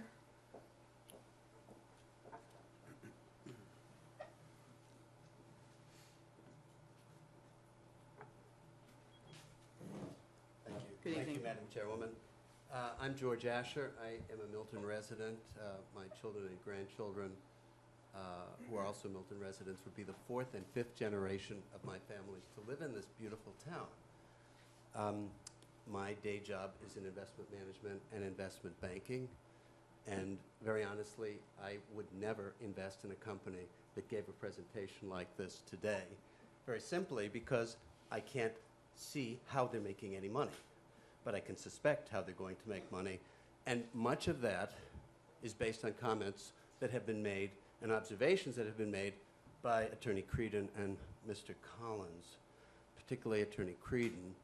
My suspicion is that there is a flip of a switch with a nonprofit corporation that can be made into a for-profit corporation relatively quickly and easily. So opening the door to recreational marijuana sales from a medicinal process facility is very simple. Secondly, I would also question the company's due diligence in looking at this facility Having walked by it virtually my whole life, I've seen failed businesses there before. There was a medical practice, a 3-doctor practice in that building that failed simply because it had no parking, the walk-in access was terrible, and the facility itself was not, it was built in the 18th century, so it was not made for 21st century business. It was then a tailor shop, which also failed. And additionally, in that location, in the Wharf area, my wife operated a solo practice at 88 Wharf Street for 5 years, and the routine complaint was that parking was terrible. Now, saying that it's close to the T is frankly stupid, because sick people aren't taking the T to get medical marijuana, okay? They're not going to walk up those stairs. They're not going to walk up that hill. They can't park in the place. So from that perspective, it's ill-placed. And finally, I would say the selectmen owe us a moral compass. Slavery was enshrined in the American Constitution for 87 years. It was legal. It was wrong. Women were not permitted to vote until 1920, okay? That was wrong too, but it was legal. Just because marijuana use is being made legal does not make it correct, and certainly does not have a place in my hometown. Thank you. Thank you. Dr. Asher, could you just state your address for the record, please? I didn't get that at the beginning. I live at 182 Adams Street. Thanks very much. Okay, the last name on this sheet is Elizabeth Asher, and I'm going to go up and grab the other sheet. Thank you.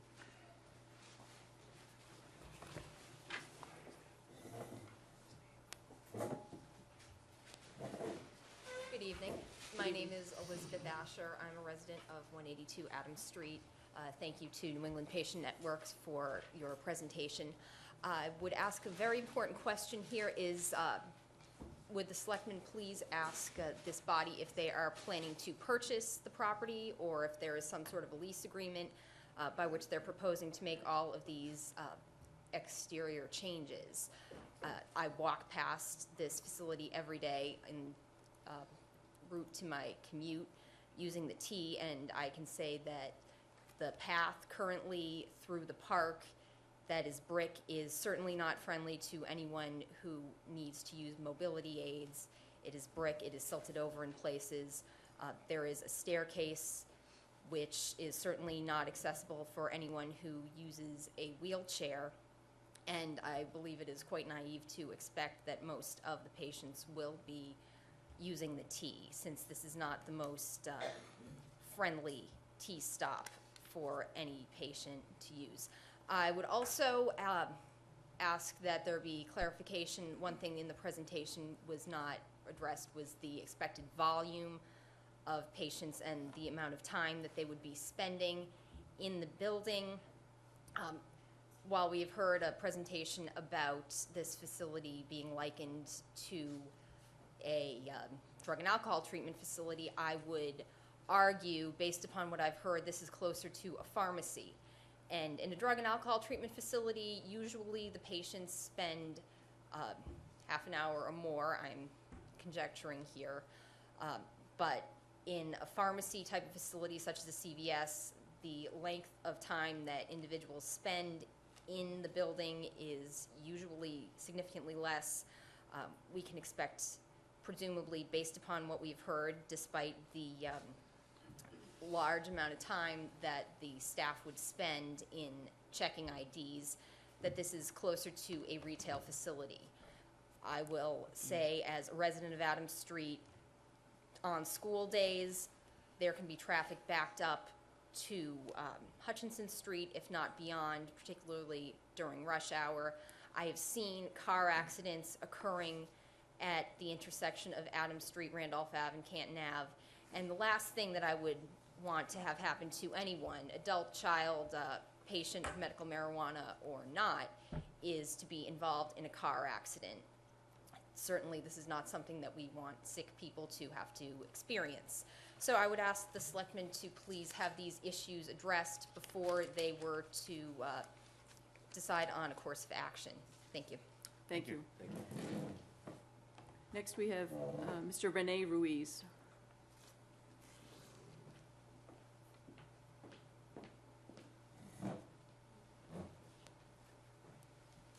Good evening. Good evening, thank you. My name is Renee Ruiz, and I live at 9 Stonebridge Lane with my wife and 3 kids. And although I'm not a medical marijuana patient, I am here to encourage you to issue a letter of non-objection to this company. The reason that I advocate for that is quite simple, and that is that the town needs revenue. As you know, our property tax base is 94% residential and 6% commercial. A favorably negotiated host community agreement with a firm like this that's trying to get into what is a developing market could net the town hundreds of thousands of dollars in revenue to the town treasury on top of the property tax levy. Now, every year at town meeting, as you know, it's an annual ritual that we debate, you know, how we're going to trim the budget or whether or not we're going to go for an override each year. Now, typically, you know, the amounts of money that we're talking about when we consider overrides are, you know, a few $100,000. As you know, we recently instituted a stormwater utility, and the amount of money that goes in and out of that stormwater utility every year, and please correct me if I'm wrong, you would know better than me, is around, you know, a couple $100,000 a year. And so, you know, more or less. And so, you know, I just want to be clear that we're talking about roughly that amount of additional revenue that we could generate for the town if we approve this business. And, you know, that might help us stave off additional discussions of override at town meeting. I mean, every year we max out our Prop 2.5 levy. Fiscal year 2017, it was $1.7 million. You know, we get anywhere from $250,000 to $500,000 from approving this business, and that's, you know, anywhere from 20% to a third or more of that Prop 2.5 levy, and that's real money in a town budget that, you know, has as an annual exercise, you know, the search for money in the amounts that we're talking about. So that's my argument, and thank you for hearing me out. Thank you, Mr. Ruiz. Dawn Carroll?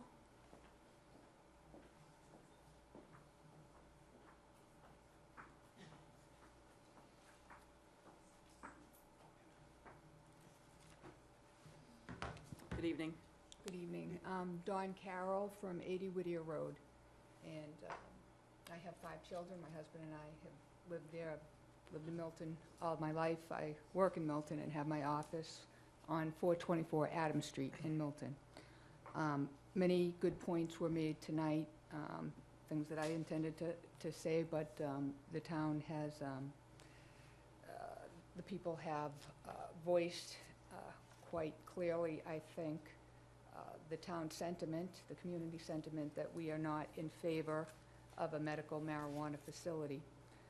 I know that it was stated that in 2012, the town voted, it was said for medical marijuana, but no, what the community voted for was to decriminalize the use of medical marijuana for patients who need it, not to throw them in jail.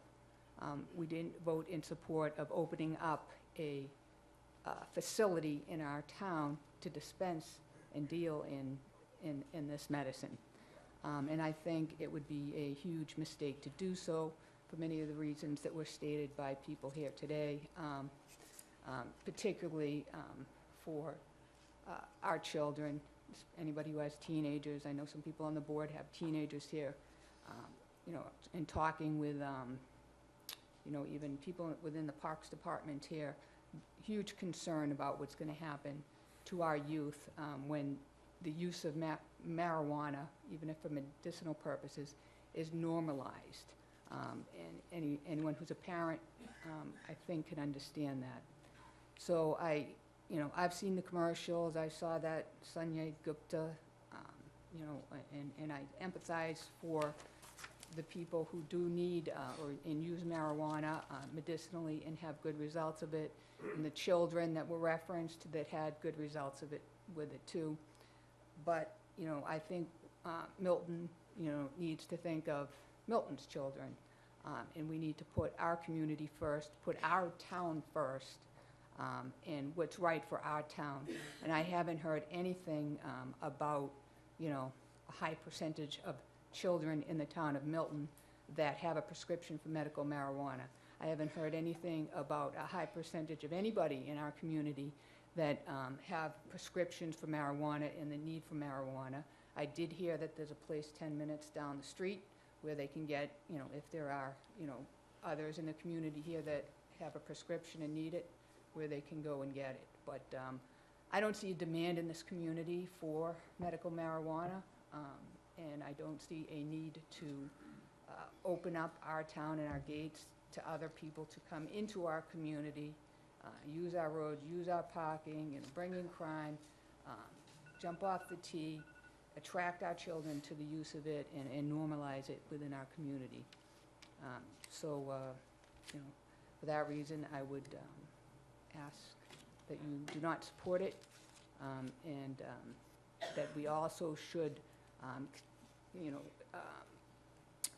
ban the use of recreational marijuana, which we have a right to do, even though our town did not vote for medical marijuana. We were against it, the majority of us, so we should put a ban in effect, which is our legal right to do so that a recreational use facility isn't opened up in our town as well. Thank you. Thank you. Thank you. Next, we have Dr. Denise Valenti.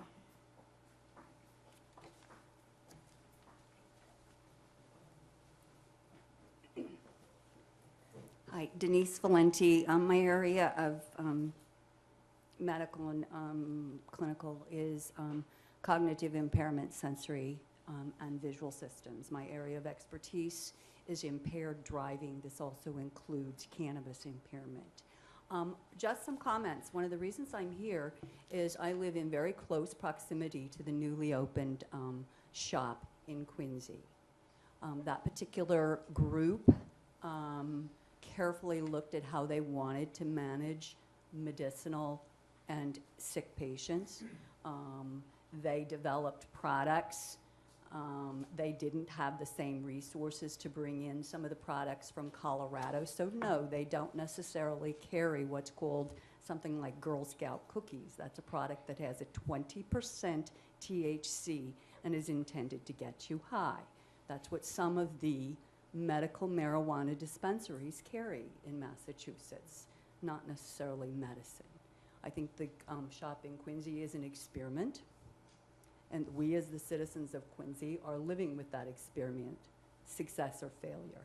What I have already learned by informal discussions with some of the businesses up there, because my major concern, no, it's not my major concern, it's my area of expertise, I have many concerns, is those people that go purchase the product up there because it's not that far from our Little League baseball fields and the climbing rocks. How often do they pull off and just take a toke, then go down that hill and go onto the freeway?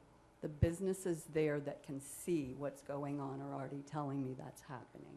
Those aren't necessarily the medicinal patients. The people, those are potentially the people that are interested in marijuana in general.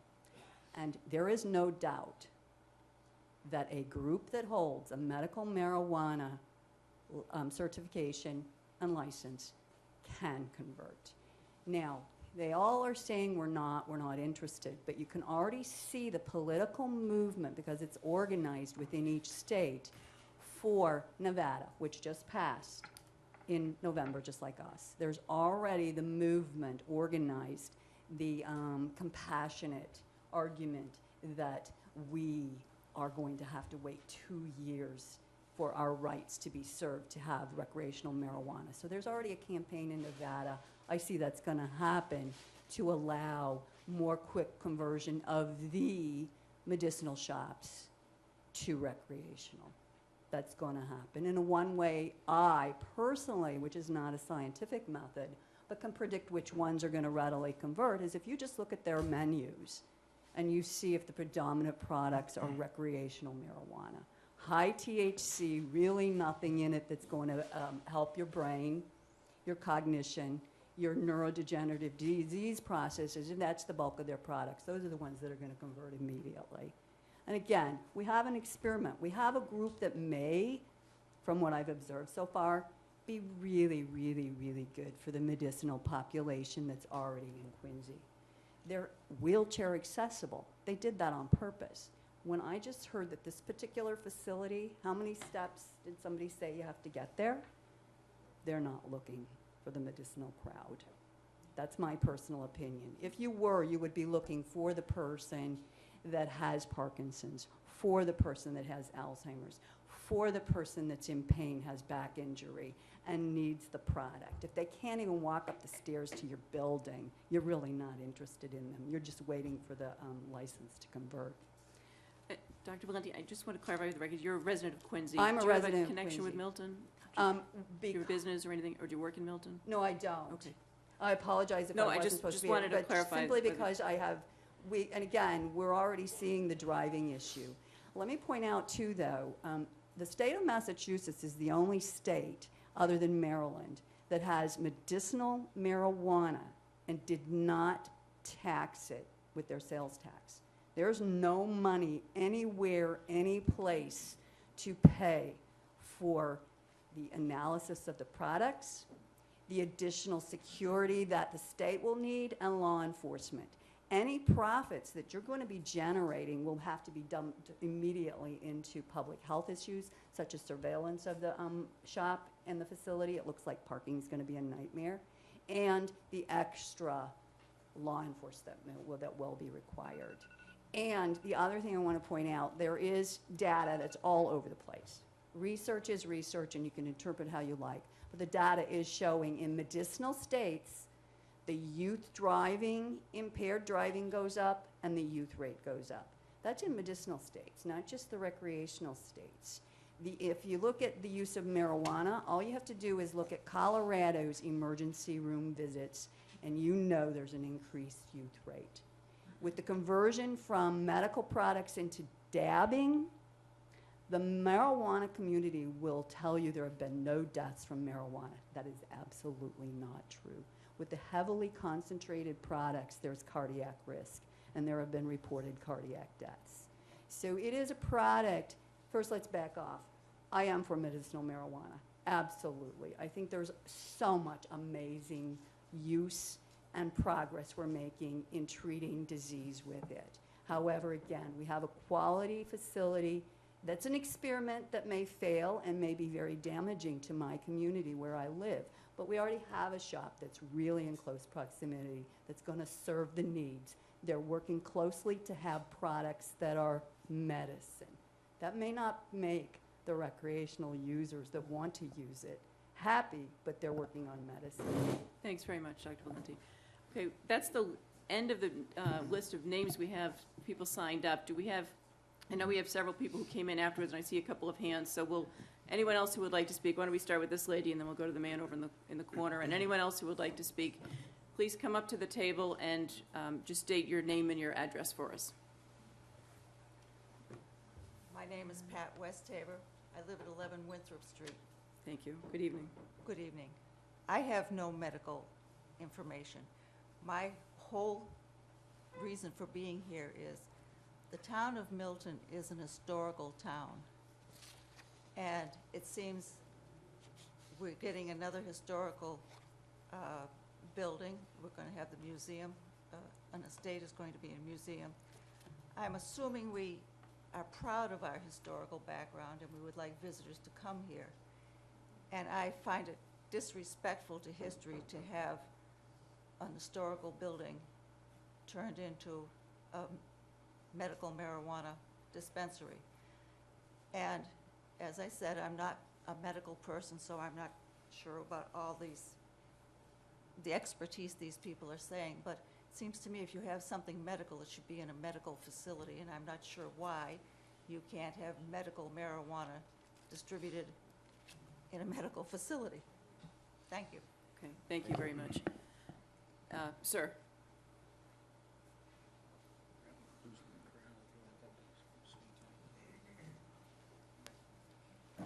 I'm Mike Fitzsimons. I live at 214 Highland Street in Milton, and I'm an anesthesiologist at Mass General Hospital. I'm the director of the Division of Cardiac Anesthesia, but for the past 13 years, I've run the first program to randomly drug test physicians, because even among professional people, we have problems with substance use disorders, and other programs throughout the entire country are starting to follow us now, including the Cleveland Clinic and including the University of Colorado, because of the problems that they have out there. So this is not just limited to the teenagers. It's certainly not just limited to people that need the medical marijuana. But remember, this is going to be available to our policemen, our bus drivers, our physicians, and access within the community, as one of our colleagues says, is one of the major problems. Now, the issue of business came up. Well, anyone that runs a good business knows what you need to do is generate profits. How do you generate profits? You either get someone to use more of your product, use your product for a longer period of time, or get more people to actually use your product. And how do you do that? You market it throughout your community. The issue is brought up about, the substance use disorders and medical marijuana. It's been estimated that up to 80% of prescriptions for medical marijuana are inappropriate prescriptions. And that's wrong. That's getting this out there to people that don't necessarily need it. Opioids are incredibly well controlled in society. Yet we have an increasing problem with opioids and heroin addiction. And why? And it's not because of the multiple doors they need to get through to actually get to a medical, to a pharmacy. It's what happens when that actually leaves the institution and it goes home and teenagers get a hold of it. And I think someone brought up the issue that 1 in 6 people ultimately become addicted if they start using it at a young age. Actually, I think it's around 25% of people that use drugs before age 13 ultimately become substance dependent. So I think this is a tremendous risk that our community is taking. I think our community has been extremely verbal about the fact that we don't actually support this. And I think that those patients that do need it, and just as my colleague said, the data is actually very weak on the benefits of medical marijuana. But there are patients that do benefit from it, and fortunately it's only 10 minutes away, and they can work with a much better equipped facility to get the medications that they actually need. So thank you. Thank you. Thank you very much. Okay, is there anyone else who would like to, yes, sir. And then if there's anyone else, we'll take your comments, and then we'll give New England Patient Network and Attorney Romano a chance to respond to, hopefully answer at least some of the questions tonight. Good evening. Thanks, Katie. Forbes Sargent, 25 Canton Ave, Milton. I'm a 25-year resident of Milton. I'm a town meeting member. I'm also co-chair of the Milton Hill Neighborhood Association. I've separately sent you all a letter, as you know, indicating my personal opposition to this for a number of reasons. I've also had the opportunity to talk to a number of residents over the past week or so, people who live in the neighborhood. I can tell you that they are, by and large, against this for many of the reasons that have been discussed here. The location is just wrong for a number of reasons, because of the parking, because of the location, because of the proximity to the T, although that's good for many reasons. I know that children from Milton Academy use that walk down Adams Street in order to get to the T frequently. As Ms. Creedon said, it's where children go to school every day. My own son went to BC High for 6 years and walked down there every single day. It's where, as Jen also said, it's where the Milton High crew team practices many times, and it is well within the 500-foot buffer zone. There's no question in my mind that that's 150 feet, if that, to where those launches are stored and where those children practice and row. There is, in fact, a park down there. It was mandated as part of the Milton Landing original permit. You may recall that. It's a small park, but it is a park. There's also a park at the boat launch for the Milton Yacht Club. I'm not actually against medical marijuana. I want to state that. My concern here is that this is just the wrong location for Milton. And I also want to express the fact that, as I said, neighborhood is generally opposed to this, and I want you to take that into consideration when you decide to vote on this. Thank you very much. Thank you. Okay, was there anyone else? Okay, Okay, then why don't we ask Mr. Romano and anyone from the company who might like to come up and respond. You can feel free to pull up a chair if you'd like to. And hopefully you can answer some of the questions that have been raised this evening. And then we'll go to questions and comments from the board. So through the chair, if I can address the Yes, the please. comments. Okay, thank you very much. So I just want to take a few of the initial ones, particularly the ones where I was called a liar. I thought those would be valuable to address first. Regarding property values, as opposed to taking a look at a substance abuse treatment facility, a methadone clinic, and comparing that to helping people with cancer and MS who are sick in a completely renovated building that is going to have a far higher tax rate, rental rate. Their deal with the landlord is for renting the property. It's higher than regular market rate. Automatically, your comps go up right there. The building right now, and for 2 decades, has been in complete shambles. Shambles. The place is falling apart. It's rotten. They're going to redo the building. They're going to redo the foundation. They're going to redo the interior. They're going to redo the exterior. The idea that fixing up that building and paying a higher rental rate is not going to increase property values is silly. And it's not based in any fact. And in fact, there are studies. There isn't just conjecture out of an encyclopedia of real estate terms. There's actual studies, because lo and behold, we've had marijuana industry in the United States for 20 years. This isn't new. We passed this law 4 years ago in the Commonwealth. So CNN ran a story in CNN Money, and I'll share these with anybody. And my information, Valerio Romano, spell it just like it sounds, a good Italian name. You can find me easily. I'll happy to share business cards with you after. But CNN Money ran a story, and they did a study. There has been a huge bump in real estate prices due to the legalization of marijuana in Colorado. That's legalization. That's the pot shops that you guys are all seeing in your heads with flashing neon marijuana signs that are going to destroy property values and bring crime into a community. That's what we're talking about. And property values have gone up there, not down. Here we're talking about a well-regulated facility that's going to be completely built out, beautiful, and we're talking about an increase in property value in the fear that you have that isn't even what's going on here in Milton. That's according to James Payne, managing partner at West Realty Advisors. It's massively pushed up raw land, industry prices. It's pushed up home values. It creates new jobs. That's money.cnn in a 2015 article. Now, there's an even better one. In a 2014 controlled study focusing on variables such as crime rate, residential instability, retail employment, and ease of access to the marijuana facility, authored by a whole bunch of doctors, and I'll give you the study.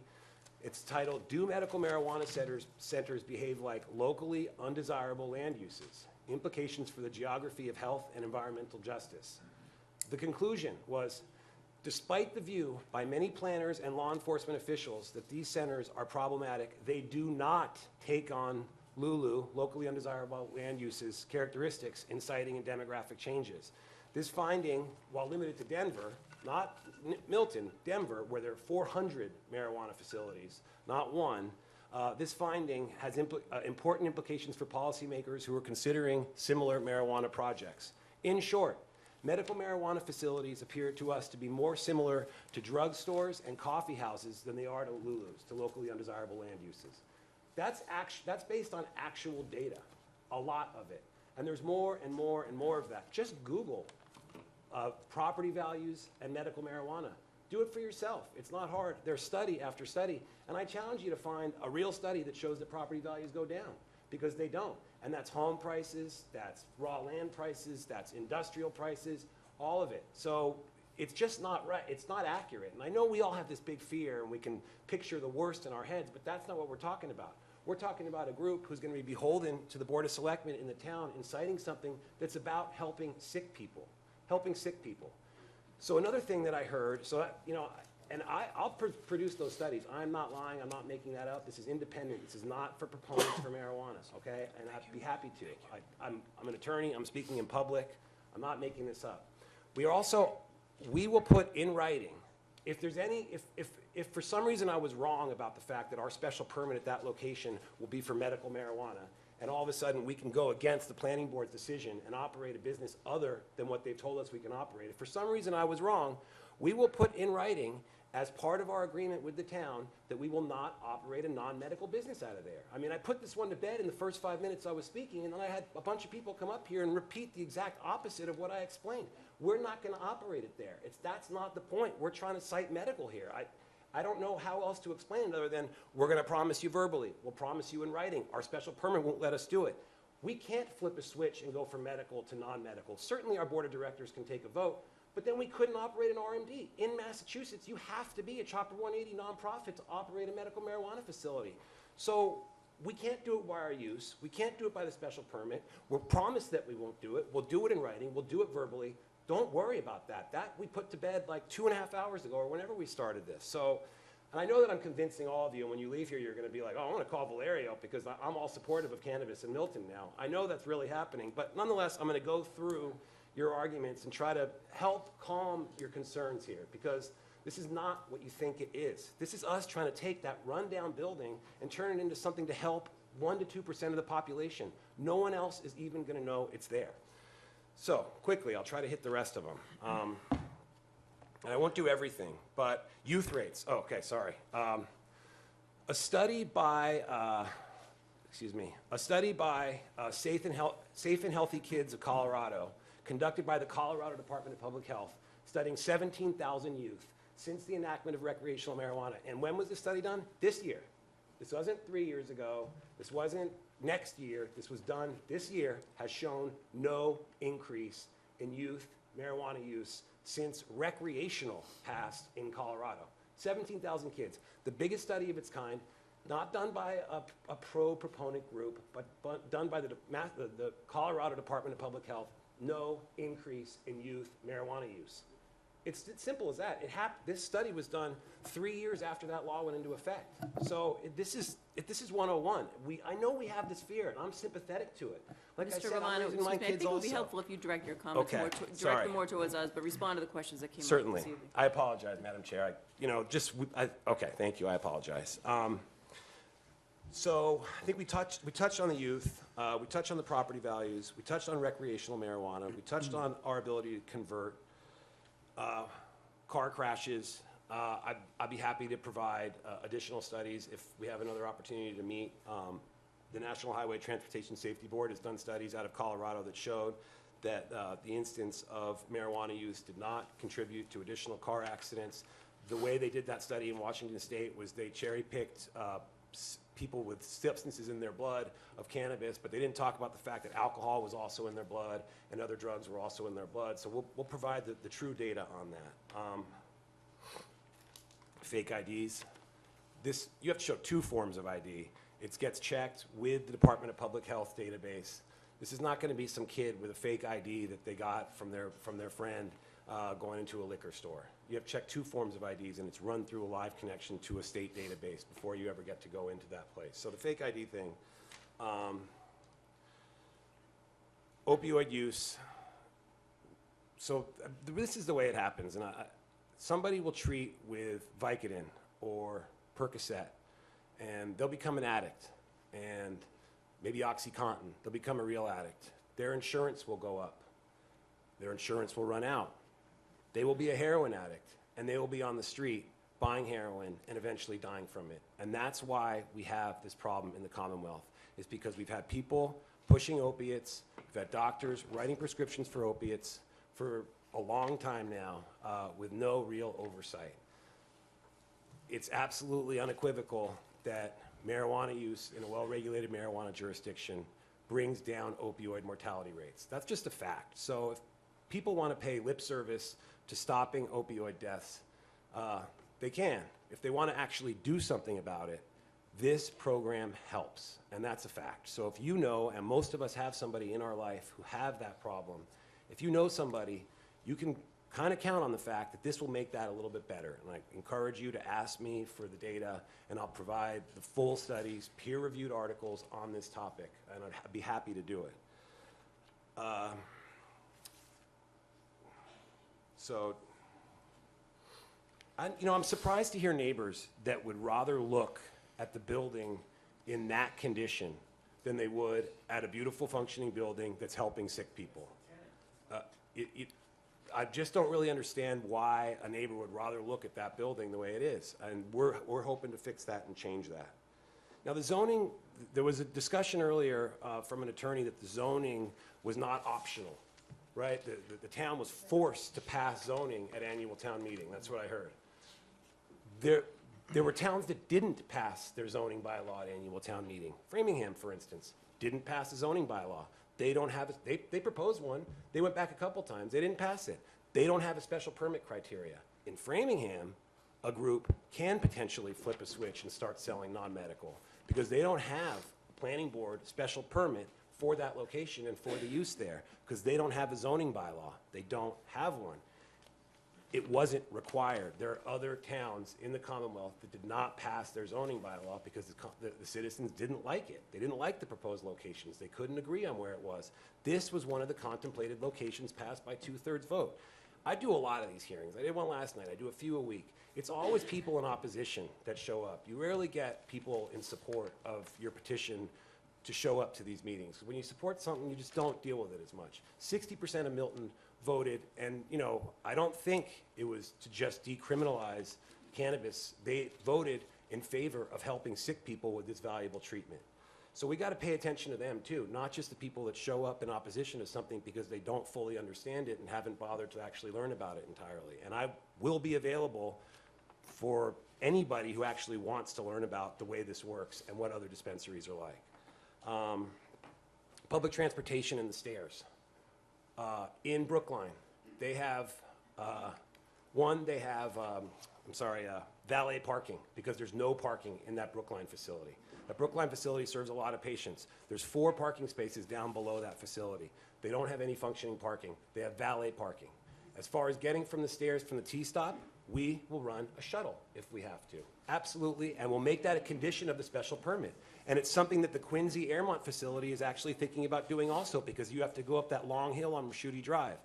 We run a shuttle. We'll help get sick people up from the T if they can't make it on their own. We'll take care of that. And when you talk about parking and you talk about traffic, and of course the board has complete discretion to issue this letter or not, this is not the last time we're going to deal with these issues. We got special permit and site plan approval. If we can't convince the planning board that we're going to have adequate parking for our customers and we're going to be able to deal with traffic adequately, then they're not going to give us our special permit. We're not going to get to move forward. We don't have to definitively come to a conclusion on each one of those issues right now, but I can tell you that we'll have valet parking.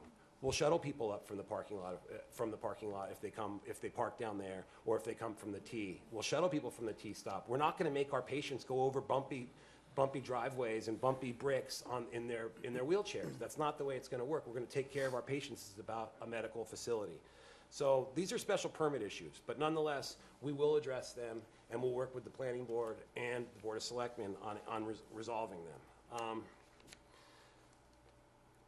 The idea, I kept hearing that this is unhealthy. It's bad, it's unhealthy, it's unhealthy. This is a healthcare initiative. That's why 63% of Massachusetts voters voted for this. That's why 60% of Milton voted for this, because this is a healthcare initiative. It's about helping sick people. So the idea that this is unhealthy, I hear that over and over again, it's almost difficult to respond to. It's like people aren't really seeing it for what it is. This is not Venice Beach. This is not downtown Denver with 440 dispensaries. This is Milton with one place that's going to be inconspicuous, no signage with pot leaves. It's going to help 1% to 2% of the population that can be helped by it. I don't know what's going to happen with Sessions. I wish I did. I think that Sessions may, in fact, do something about non-medical or adult use cannabis. I wouldn't be surprised. To the extent that one can believe anything that comes out of our president-elect's mouth, he did say that he's going to leave medical marijuana up to the states. It's going to be a states' rights issue. So Massachusetts, that door is shut. There's only a few jurisdictions left, a few states left without some sort of marijuana law, whether it's decriminalizing under an ounce, where it's medical, whether it's non-medical, adult use, recreational, whatever you want to call it. The ship has sort of sailed. To the extent that the new Attorney General wants to shut it down, my belief is that we're not going to see them shutting down medical. But they may go after non-medical or rec. And that would be fine for Neppen, because you know what? We're not here to do non-medical. We're here to do a medical program to help sick people, so that wouldn't be a problem. Now, let's say rec does go into effect. The idea that we would have to do rec, we would have to redesign our business, because otherwise we'd be shut out. It was already spoken of that that medical marijuana has no tax rate. It's not taxed at all. Non-medical or adult use marijuana will be taxed. Right now, there's a 12% tax on it. There's a 6.25% regular state sales tax. There's a 3.75% additional tax up to Beacon Hill, and there's a 2% tax to the host communities. We believe that those taxes are going to go up, in fact, rather significantly. Medical marijuana is going to be cheaper. It's also somewhat different, too. People don't get high off high CBD tinctures that are targeted at young children with seizure conditions. It's a different product to some extent that we're selling as well. In Colorado, in July, with a population of about 5.2 million people, there was $123 million in marijuana sales. 40 million plus of that was medical. Massachusetts has a population of almost 7 million people with 9 dispensaries open. Neppen might be the 25th, 30th, 50th, hell, 100th dispensary open, 200th. They don't need to do non-medical. They don't need to do that in order to stay in business. They just don't need to. The money and the revenue, even it's a non-profit, but the revenue to stay open and continue paying their bills will be there. So, planning board. We talked about the youth use and the property values, and I showed actual data, and I will continue to provide it if anybody asks for it and they want the real studies. We talked about the cycle of abuse, about our ability to flip a switch, and our commitment now and in writing that we won't, and the special permit. Slavery, I'm not even sure what to say about that one. I'm going to sort of gloss over that one because there really isn't a great response there. We talked about the fact that we plan on leasing this from the owner. Could you speak to that a little more, Mr. Romano? Yes. Not the slavery part, Madam Chair? I guess you have a letter of intent with Mr. Yes. Roberts, the property owner. Could you speak to what the other question related to that was due diligence on I believe on the cost of rehabilitating the building, what your plans are for the building. So if you could speak to both your plans for leasing and rehab costs. I'll check my notes to see what the other questions were.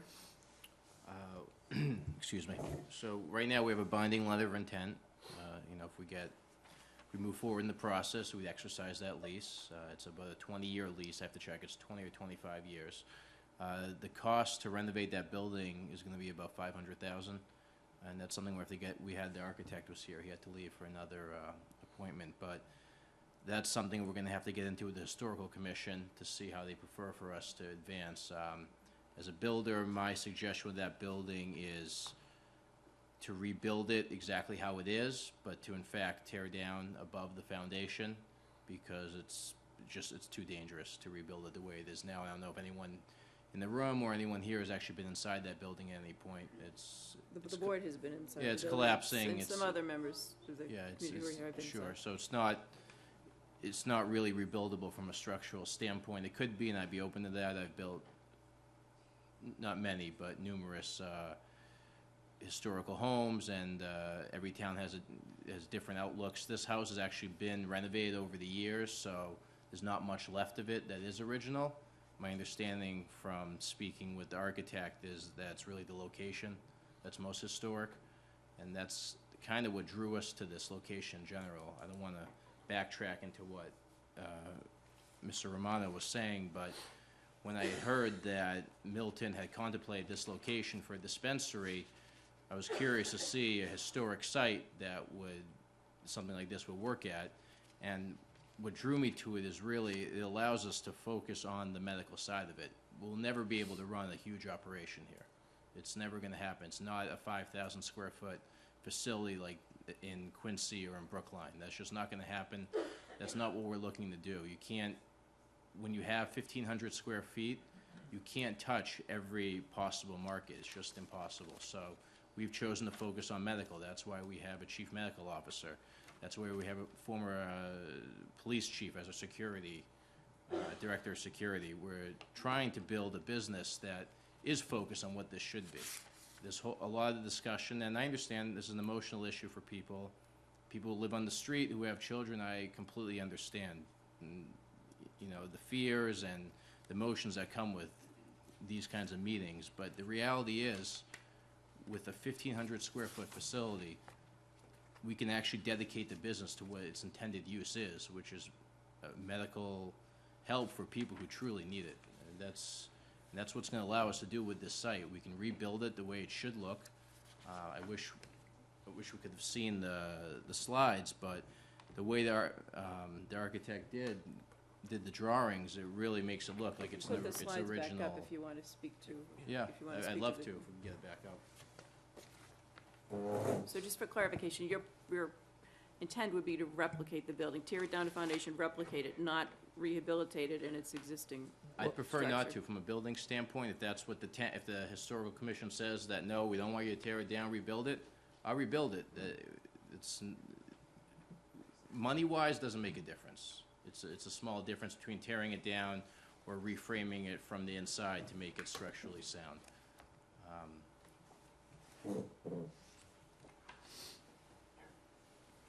Press the left to forward.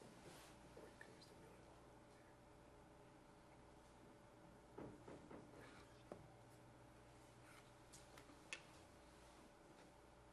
Okay.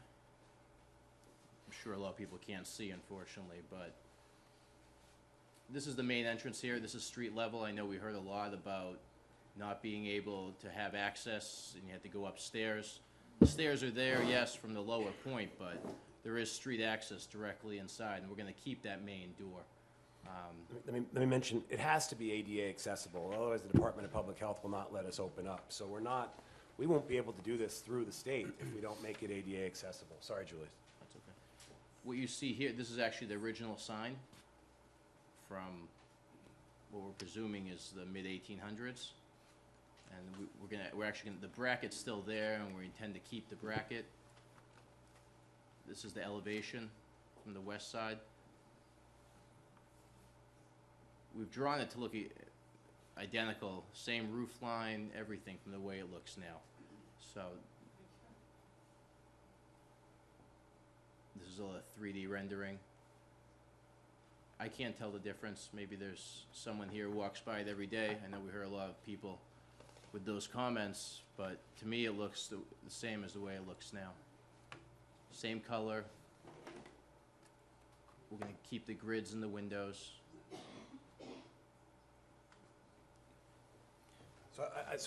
Madam Chair, I think the bottom line there is that we'll work with the community on figuring out the way they want us to either restore or rebuild the building. There is little left of actual historic value in the building. To what the extent that there is, we'll maintain that. If that's the foundation, we'll maintain the foundation. If it's more than that, we'll maintain more of that. So it hasn't been set in stone, but we'll work with the planning board, with site plan approval, and the planning board could easily make a condition of the special permit that we renovate it to the requirements of the standards of the historical commission. So, you know, that's easy, and we won't be able to circumvent that, so we'd be happy to do that as well. So we want to work closely with the planning board on getting this building built to the standards of the town. Okay, Mr. King from the King Plumbing business, which is a direct abutter to the site, was also concerned about the driveway, which is, what we understand is owned by the plumbing business. So could you speak to that, his concern about making sure that there wouldn't be any access issues there? Yeah, we have an on-site security agent. They're going to be monitoring cameras that go all around the facility. We'll watch that driveway. If any patient blocks it, we'll make that patient go out and move it. We'll tell patients when they come in, that acknowledgement form, not to block that driveway. We can have it be a condition of the special permit that if that's repeatedly blocked, that there's some repercussions for us. We'll do everything we can to keep anybody from blocking that driveway, including telling people, monitoring the driveway, having a valet parking person if required to monitor the driveway. We don't foresee that as being a problem, and we certainly make it a special permit condition to make sure that it's not, and if it becomes one, it will be a problem for us as well. Unlike another business, you know, a bagel shop that sites there, they're going to site there, and somebody blocks that driveway, they're going to rely on parking enforcement for the town of Milton to deal with that person. They're not going to be going out and making sure they don't park there. We're going to be the responsible business that's going to be ideal for that location. I wouldn't be opposed to, installing a gate also for Mr. King. I think that's something we're gonna get down the road. Speak with the neighbors and see really what his main concerns are. But as Mr. Romano said, someone in-house there every hour we're open, there's gonna be a security guard there to monitor basically anyone parking in there to try to run in like you'd see in any other shop. That's not gonna be allowed, obviously. And it's a security agent. It's not a guard. They're not armed. It's somebody who's there to watch out for making sure people don't consume on site. If there was ever anything violent or anything, we would call local law enforcement. There's no guns involved with dispensary. Okay, Mr. Hurley, I think you had a I question. have a couple of questions, yeah. One person spoke to the high THC marijuana and dosaging. Perhaps maybe Dr. Thakora could speak to the medical use of high THC and how dosaging works, and whether you're going to contemplate using high THC in this facility. So there are some recent anecdotal evidence showing that. Sure. Just to give you a little bit of background about myself. I did my medicine training at UPenn and medical genetics training at Harvard Med, and stayed on as an attending physician in medical genetics for over 10 years at MGH. So I do have firsthand experience with these sort of last hope severe seizure cases, specifically patients with Dravet syndrome caused by mutations in sodium channel genes. And unfortunately, these children are, they're like last hope cases. They are loaded up on anti-seizure medications, and what happens over time is it's unclear whether the effects they're experiencing neurologically are the result of the meds that they've been on chronically or the result of uncontrolled seizures. Most likely in these cases, it's a combination of the two. With respect to high THC content, there's actually some anecdotal cases now where some of those patients who do not do well with high CBD formulations, again, this is anecdotal, there are reported cases where they are responding with higher THC formulations. I sympathize very much with some of the comments other people have said earlier with respect to bringing more scientific and medical rigor into this space. And we're very committed to doing that. For example, I think you can have formulations that are milder than what's occurring naturally that can potentially help with depression. On the other hand, like I just mentioned, you can have formulations that are stronger than what occurs naturally for those patients that are having like, again, these last-ditch cases with uncontrolled seizures. So my belief is that this is completely untapped in terms of the scientific rigor that we've, given towards opiates and other non-natural drugs. And, we're committed to not only providing drug that, undergoes what I would consider standard high QC, such as, testing for pesticides, heavy metals, mold, pests. And what we'd like to bring into this field is more scientific rigor in analyzing different formulations for different diseases, which we really, partly because of, regulation, has been completely untapped. To the detriment of our patients. Is that maybe a long-winded answer for what you're asking? And the second part of that is, Sure. At this facility, do you intend to market the high THC or Not as a until we product? see more evidence. And actually, in terms of bringing scientific and medical rigor to this, what we would like to do is conduct research where that intake that we're doing for patients that are coming in, we're closely monitoring what they're on, getting feedback on how they're responding, and helping with better formulations. Okay. With a feedback loop that frankly you don't see right now. in the forefront of that in terms of medical dispensaries. And then, and finally, how is dosage monitored, controlled, and determined? Working closely with their doctor who gave the prescription and following clinical outcomes that way. Okay. So the type of feedback loop you would expect in any standard medication. So they would come in with a prescription for a particular dosage of a product, or really not? They should. They should be coming in with a prescription from elsewhere. Yep. Thank you. And also, the independent labs require us to label each product with the dose of THC, CBD. They actually test for a whole bunch of things. CBN helps people with sleeping disorders. And we actually have to label each product with that. So a patient won't medicate with what was it, Girl Scout cookies or train wreck. They'll medicate by looking at the package and seeing exactly what's in there, dosages, and they'll be getting that consistently. So somebody with MS who works with their doctor to figure out how to medicate, they'll come back and they'll get the same thing every time. And so that's going to be labeled, it's on the package, and that's a state required thing. So there will be absolute ability for people to properly dose themselves and consistently medicate, because that's really the goal of the medical program. Mr. Romano, there were a few other questions that the members of the public here who are tonight in the audience had that I don't think we've addressed yet. One is the buffer zone issue that a few people spoke to, and the location of the farmer's market, the high school crew team. There was also a question about patient volume and the average time that a patient might spend in the building. Certainly. So buffer zone first. We did some research and looked at the location to look for whatever offending uses there may be around the location. And we were unable to find it. The Department of Public Health, and hear me out the entire way before we jump on this, because there's actually been some developments in the regulatory structure at the state level, and one of them has to do with this buffer zone. So the Department of Public Health defines a place children commonly congregate. There's a few elements to it. One, they have to be under 18. Two, they have to congregate in numbers. So a doctor's office, a pediatrician's office may or may not qualify. It depends on what kind of activity they have there. A ice cream store definitely does not qualify as a place where children commonly congregate.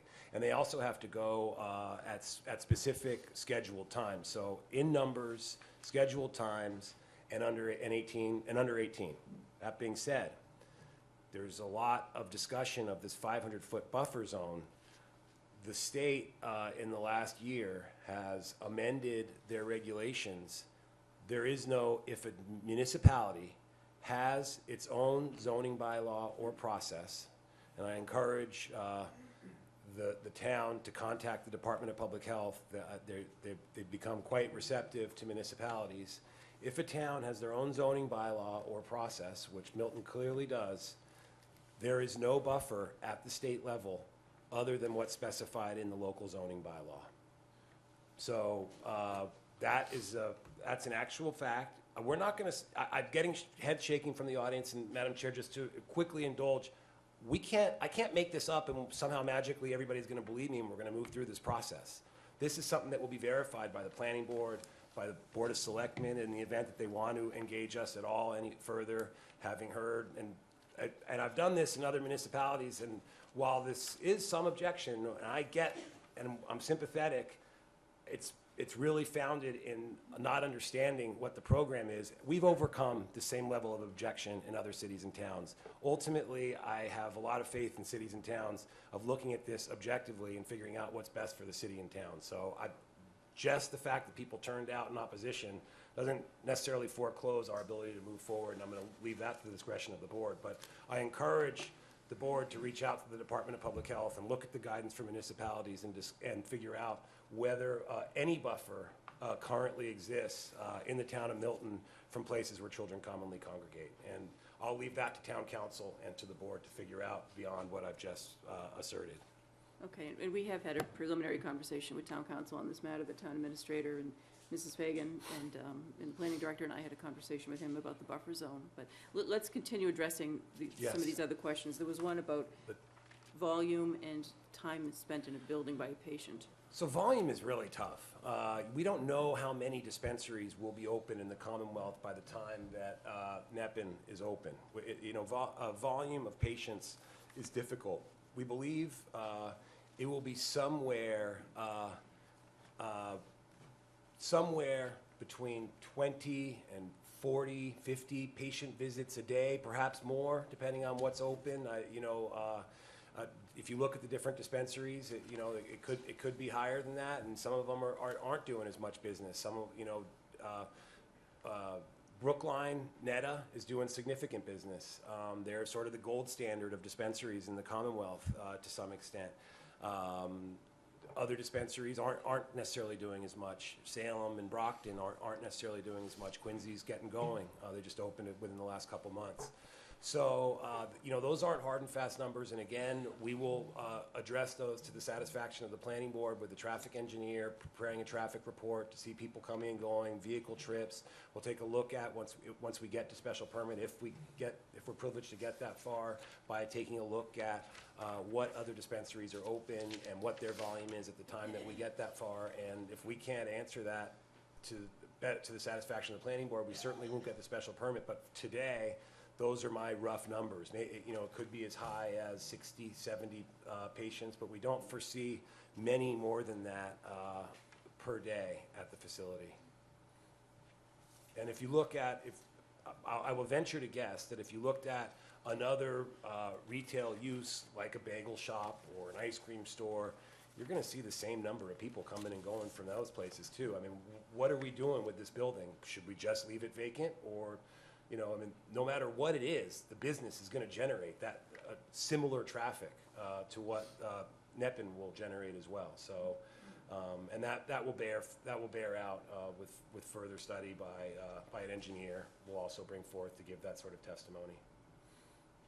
And then as far as how long patients will be in there, the first time that they're there, they may be there for 10 minutes, 15 minutes. They have to go through that acknowledgement form. They have the opportunity to talk to a patient services person. It could be longer, 20 minutes, half an hour, if they really want to get in depth. I mean, if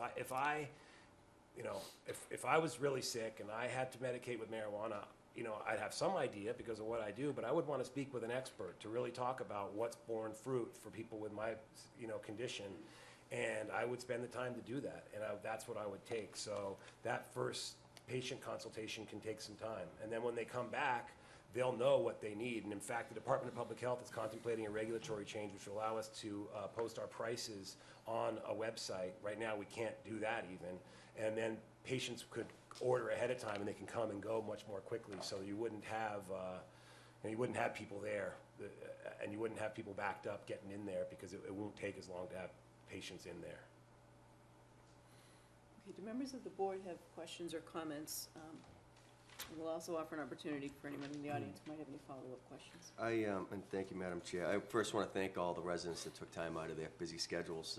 A lot of you have kids at home and doing homework, and it's appreciated that you came out here tonight and expressed your concern. A lot of your concerns are my concerns. I've had the opportunity to speak with Attorney Valero and his team, on a one-on group meeting. All of us have had that opportunity, and I think that the takeaways for me are that, yes, I like the fact that medical marijuana is helping people, but I share the same concern with you all in our community. So I look forward to taking a vote on this and having more discussion with our colleagues.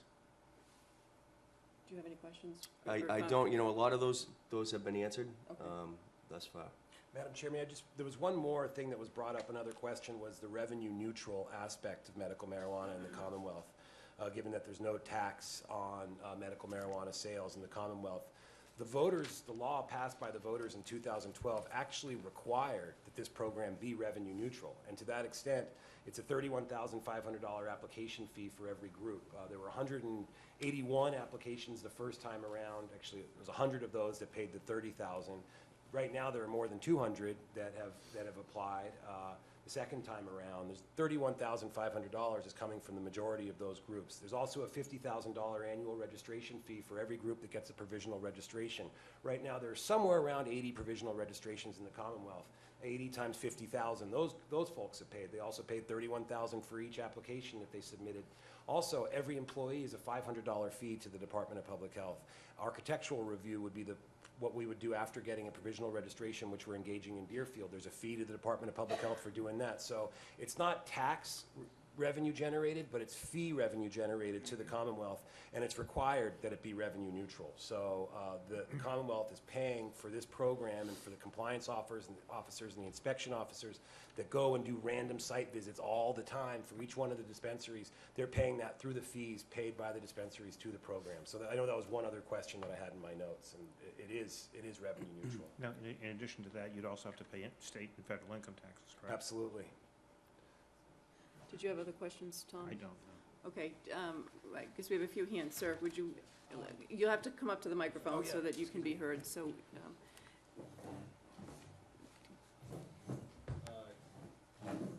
Keith Driscoll, 515 Randolph Ave. Thank you. My question is purely on a financial basis.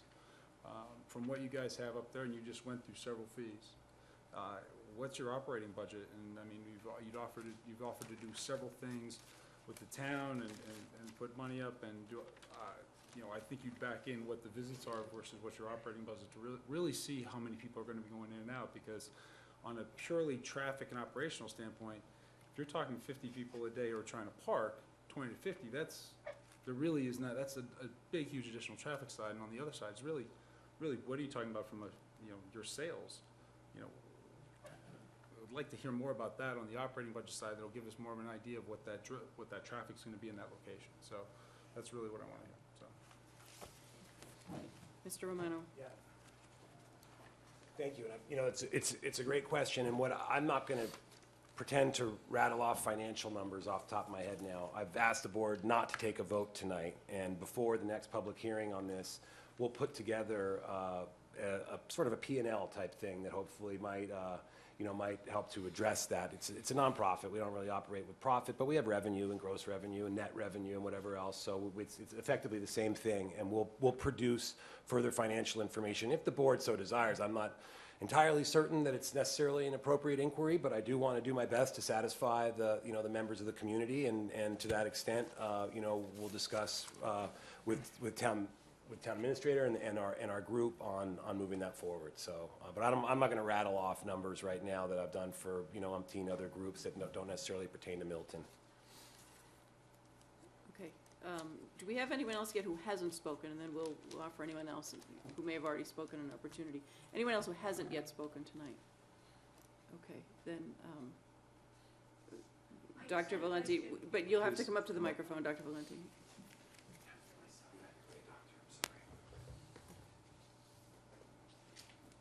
My apologies if I missed this because I didn't hear it. Where is the product being grown? Oh, Denise Valenti, 62 Forest Avenue. Thank you. Where is the product being grown? Is it supplying both dispensaries? It's being grown in Deerfield, Massachusetts, and yeah, it's going to supply both.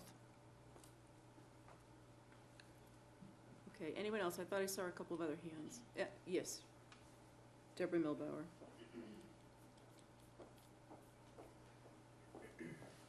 Deborah Milbauer, 16 Winthrop Street. Thank you, Keith, for your question. I have a follow-up. I don't understand the difference between a business and a nonprofit, and because the word business has been used so many times tonight, and also what are you going to do with the revenue beyond your costs, your expenses? So if you're a nonprofit, what happens with that, the additional revenue after you've paid all your fees and your payment in lieu of taxes and whatever else? So I'm confused about what happens with the profit you make.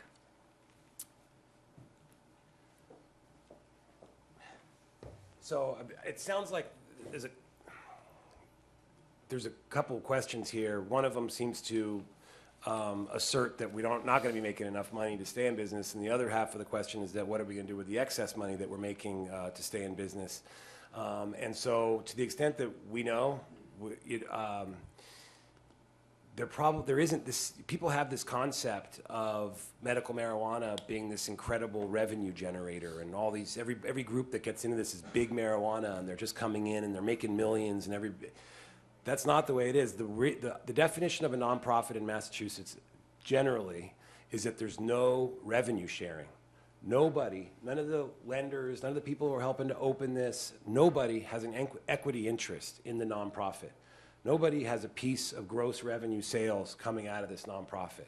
That's sort of the essence of the difference between a regular business, where if I wanted to go raise capital, I would offer somebody a piece of the business, and then they would get a piece, they would share in the profits and losses of the business. We don't have that in a nonprofit. And in fact, the Department of Public Health has nonprofit guidance meant directly for Massachusetts RMDs, and it talks about the prohibition on revenue sharing. So to the extent that there is excess funds, you know, in the bank account at the end of the year, some of it will go back to paying investors and lenders. They're not really investors because there's no equity. They'll go to debt service. They'll go to that host community agreement that Mr. Ruiz mentioned, that he sort of locked Neppen into a significant amount of money without ever discussing it with him, I don't think. But, you know, they'll go to doing all these things. The current RMDs that are open in the Commonwealth, with the exception of a couple, aren't going home with a ton of money, but they will pay themselves decent salaries if the money's there. My presumption is in the first year, they're probably not going to pay themselves virtually anything. But all that being said, all of our business records, we are required to keep those records and make them available to the Department of Public Health. And we will also make them available to the town of Milton as well, particularly if there's a gross revenue share that's part of that host community agreement. If you guys are getting, if you guys are getting some percentage off the top, we're going to keep all of our business records open so you can audit and make sure we're paying you what you're owed. And to the extent that the town of Milton wants to share that with any member of the community, we certainly wouldn't object to it. So we will maintain all of our business records, and we'll have that book be open to the town of Milton throughout our operation and to the Department of Public Health as we're required to under their record keeping. So, but there isn't a ton of money sitting around at the end of the day there. There just simply isn't. And I think that was sort of understood, that there won't be. So I hope that helps to answer to the extent that I could. Madam Chair, I have, I apologize, but I do have one more question. I don't think it was asked this evening, and I think I had the opportunity when we sat down as a group. The delivery plan and the security that surrounds that, and is it a typical shift or time, and how do you plan on using that route, you know, in the neighborhood? Okay, so to do any delivery to a patient, because some patients don't have access to dispensaries because they can't get out of their house, they don't have a caregiver, for whatever reason they don't have access. So dispensaries also typically deliver. I don't believe any are delivering today in the Commonwealth, but that is happening and being developed by the Department of Public Health. And if they are delivering, they had just recently started. But you have to have 2 dispensary agents in the vehicle at all times. You have to plan your route ahead of time. You have to randomize your route. You have to use an unmarked vehicle. You have to have a GPS on in your vehicle. You have to have a live radio transmission or a phone call back to the point of origin. If you deviate from your route for any reason, you have to notify the Department of Public Health and law enforcement. You can't stop for gas. So the deliveries are incredibly scrutinized and secured, just like every other aspect of this. The voters passed a 5-page law. The Department of Public Health put 50-plus pages of regulations in to implement that 5-page law, and part of that is that delivery. But we're going to make sure that sick people who can't get out of their houses because they can't move, they're still going to be served by New England Patient Network, and at a cost to us. It's not, you know, so it's something that we're trying to do because we have a doctor and a team who care about this program. So that went over some, and I hope that helped to answer the Yeah, no, I question. appreciate that. I think it's worthwhile for the residents to understand, you know, that policy, you know, and what, you know, really it has to do with. Okay, sorry, he and Mr. Roberts.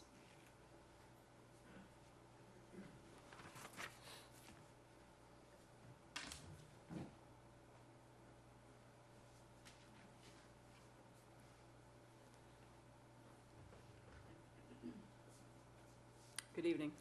Good evening. My name is Mike Roberts. I'm the owner of the Swift Hat Shop. And I only have a couple comments to make. I'm not a marijuana user myself. I have a personal situation involving a relative. And I've gone through a lot of soul searching on this. When these gentlemen approached me about it,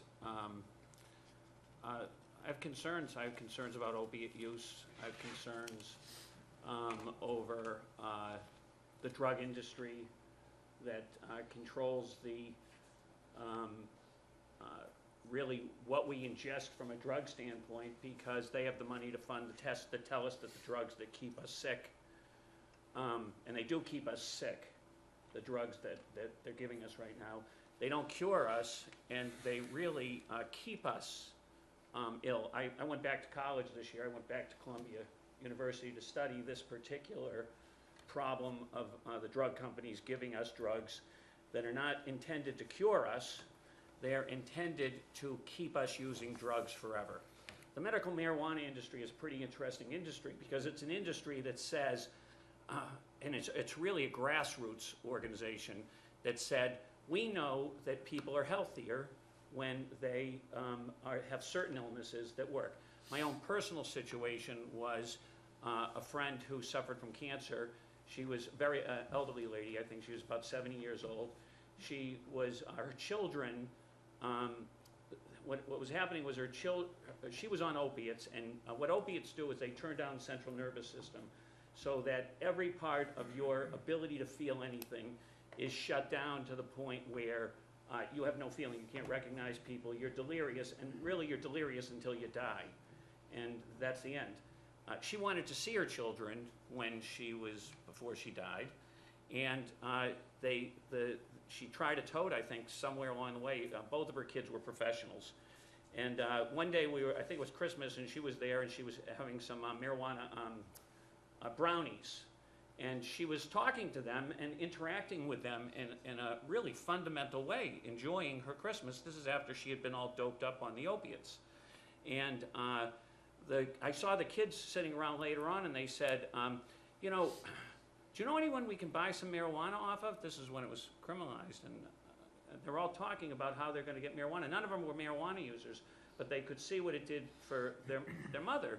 So they said, I said, you go out and buy marijuana on the street for your mother? And they said, well, my mother wants to enjoy her life, and our situation is that if we don't get it for her, nobody else is going to get it. I thought it was unbelievable that they would have to risk their jobs, getting arrested, so that their mother could have access to something so she could love them before she died. So I just thought I'd throw that, it's actually something that happened to me, and it did play into my decision on where I stand on this. What I see, this building has been around, I bought it at an auction in 1996 on Craig McNaught's advice, not very good advice since I've been paying taxes on it since 1996, and I think everybody here will attest, I've come up with tens of plans to take what I think is a jewel of our community, which is this beautiful building that sits there. It's the entryway into Milton, it's the entryway to Milton Hill, and come up with an economically plausible plan to take what is a triangle that needs to be developed and will be an eyesore forever. I've watched as the town asked me to, dig out its foundation. The building is falling down because in order to come up with some of the plans I came up with to save the building, it was very, very difficult. And these gentlemen came along, this group, and they said, look, we want to, we've got Rite Aid that's peddling drugs that are killing everybody. You've got CVS that's peddling drugs on the other corner that's killing everybody. And these people have a tiny little, what looked to me like an apothecary of sorts in the old days, that wants to sit there and take people who are the sickest people among us and give them some ability to enjoy their lives before they leave. From an economic development standpoint, it's a real winner. This thing is something that nobody else is going to be able to rehab that house. I've been unable to do it in 20 years. So if you want the house, this is one way to do it, or you can take my other plan, which is to move it into the park, which people don't seem to like that one either. But this is a place where we have to do something. If it isn't this and it's not moving it in, this is a prime piece of real estate overlooking the Deposit River that has no economic future because of its unique location. So when people talk to me about parking, parking's an interesting issue. When they asked me to rehab it with something else, parking wasn't an issue. We don't care if you put bakeries and wine stores in there, Mike. Parking is not an issue. Now, all of a sudden, it's marijuana, and parking is the biggest thing that ever happened in the world. Those sorts of things I don't really get. If parking is a problem, then tear the thing down and stop pretending we can rehab it. Because that's, the truth is, it's either parking is a problem or parking's not a problem. If it's a bagel shop, it requires parking. But don't pretend it's very economical to rehab this building. And then on the other hand, say, but we don't want to give you any parking, and you've got to figure out the parking. You know, where are we going to put them, up in the sky? It just doesn't make any sense at all. This particular business turns out to be, whether you like it or not, when they came to me, I looked it up. It's the highest grossing per square foot product in the Commonwealth right now. Highest grossing. That's the only product that could support a rehab of that building.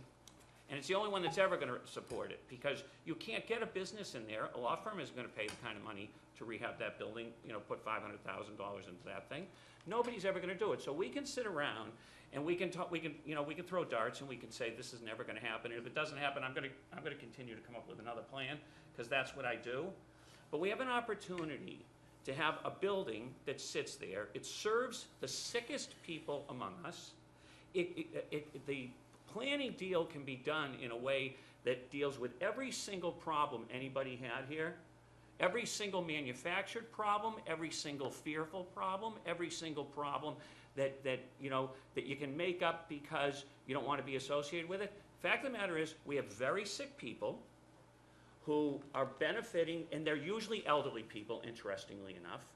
They're people who are in the last days of their time on this earth, and the thing that allows them to enjoy their life is medical marijuana. That's why most of Milton supported it, because it makes sense. So for me, I think I'm not here to support it or to say I'm against it.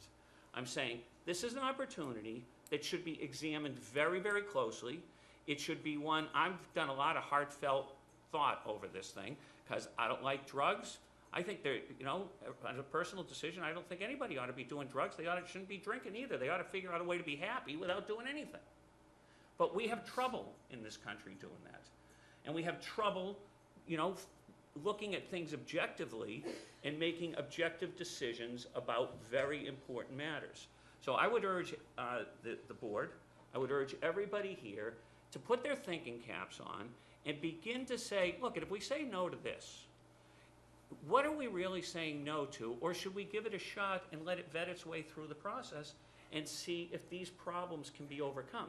If these problems can be overcome, everybody's a winner. If they can't be overcome, don't give them the permit.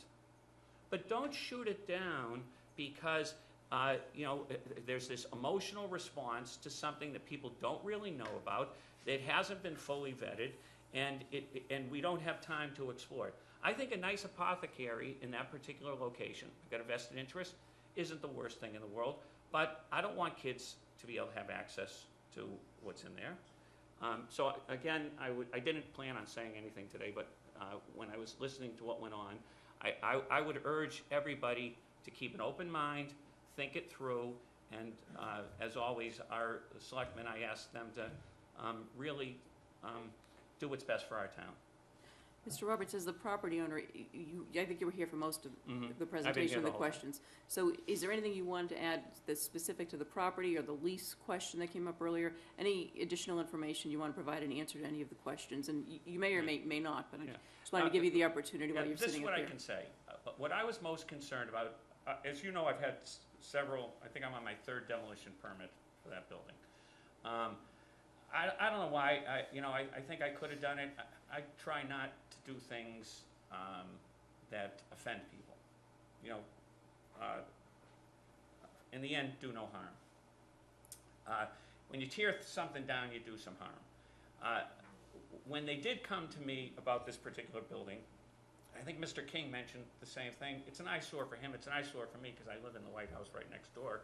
And it's a fire trap, and there's a lot of problems with that particular building.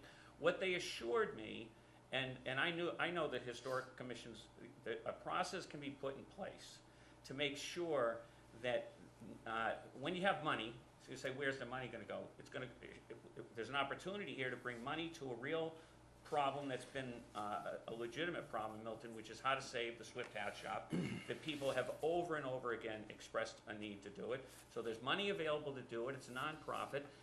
They can do, either they can do it or they can't do it. What I said to them was, I'm not gonna enter into any agreement with you unless you can come up with a plan that the Historic Commission says is a good one, which is, I think, why they get the architect, and that ensures that the property will be used in a way that's faithful to your mission, which is to service to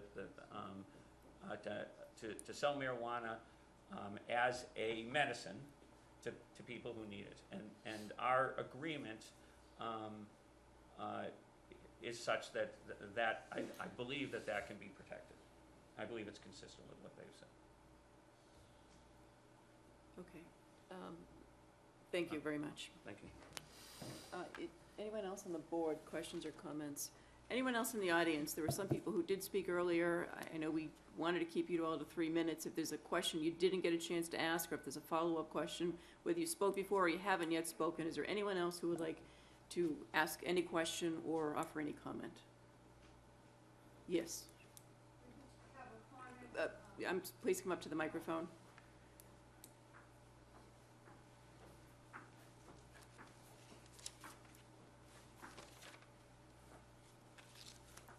I just have a comment. It's Ms. Carroll. Yes, Ms. Okay, Carroll. thank you. I have a comment that we've heard a lot about, medical marijuana, how it helps people, but I still haven't heard why we need a dispensary in Milton, especially where now I hear that there's a delivery service for the dispensaries. So clearly, this huge facility in Quincy could be delivering it to the few people in our community that might have a need for it. But I don't see this huge demand in our town with people that have medical marijuana prescriptions. It would be servicing other communities, not our community. And that's really what the intent is here, to have a place where they can go service other communities. It's just going to be a building where they can, deliver it to other places, have people come off the tee, and things of that nature. We need to think of Milton first. We pay a lot of tax dollars on our properties. We put a lot of money into this town, and the few dollars that they pay, in fees or whatever, certainly is not going to offset that. And I think a lot of the people in Milton, I consider moving out of Milton, and that would certainly decrease the property values as well. Okay, Mr. Romano or Mr. Sokol or anyone from the team, can you address the question of the demand for this service in light of the delivery capability that may be coming for RMDs and the fact that there's a Quincy location a short distance away? Well, first of all, Quincy's obviously, it's a great location. It's a great team, Airmont.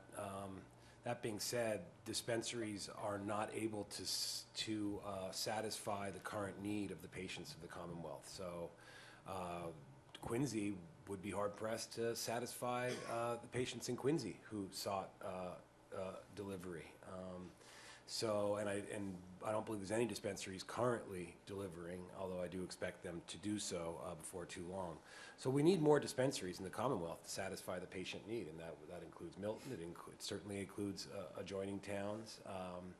But to just rely and assume that the Airmont dispensary in Quincy is going to be able to satisfy the needs of all the patients, on the South Shore and hereabout is just it's preposterous, and it doesn't bear out for what's going on in the Commonwealth right now, where dispensaries are selling out, where there's not enough CBD product, there's not enough product, whether it's THC, CBD, CBN.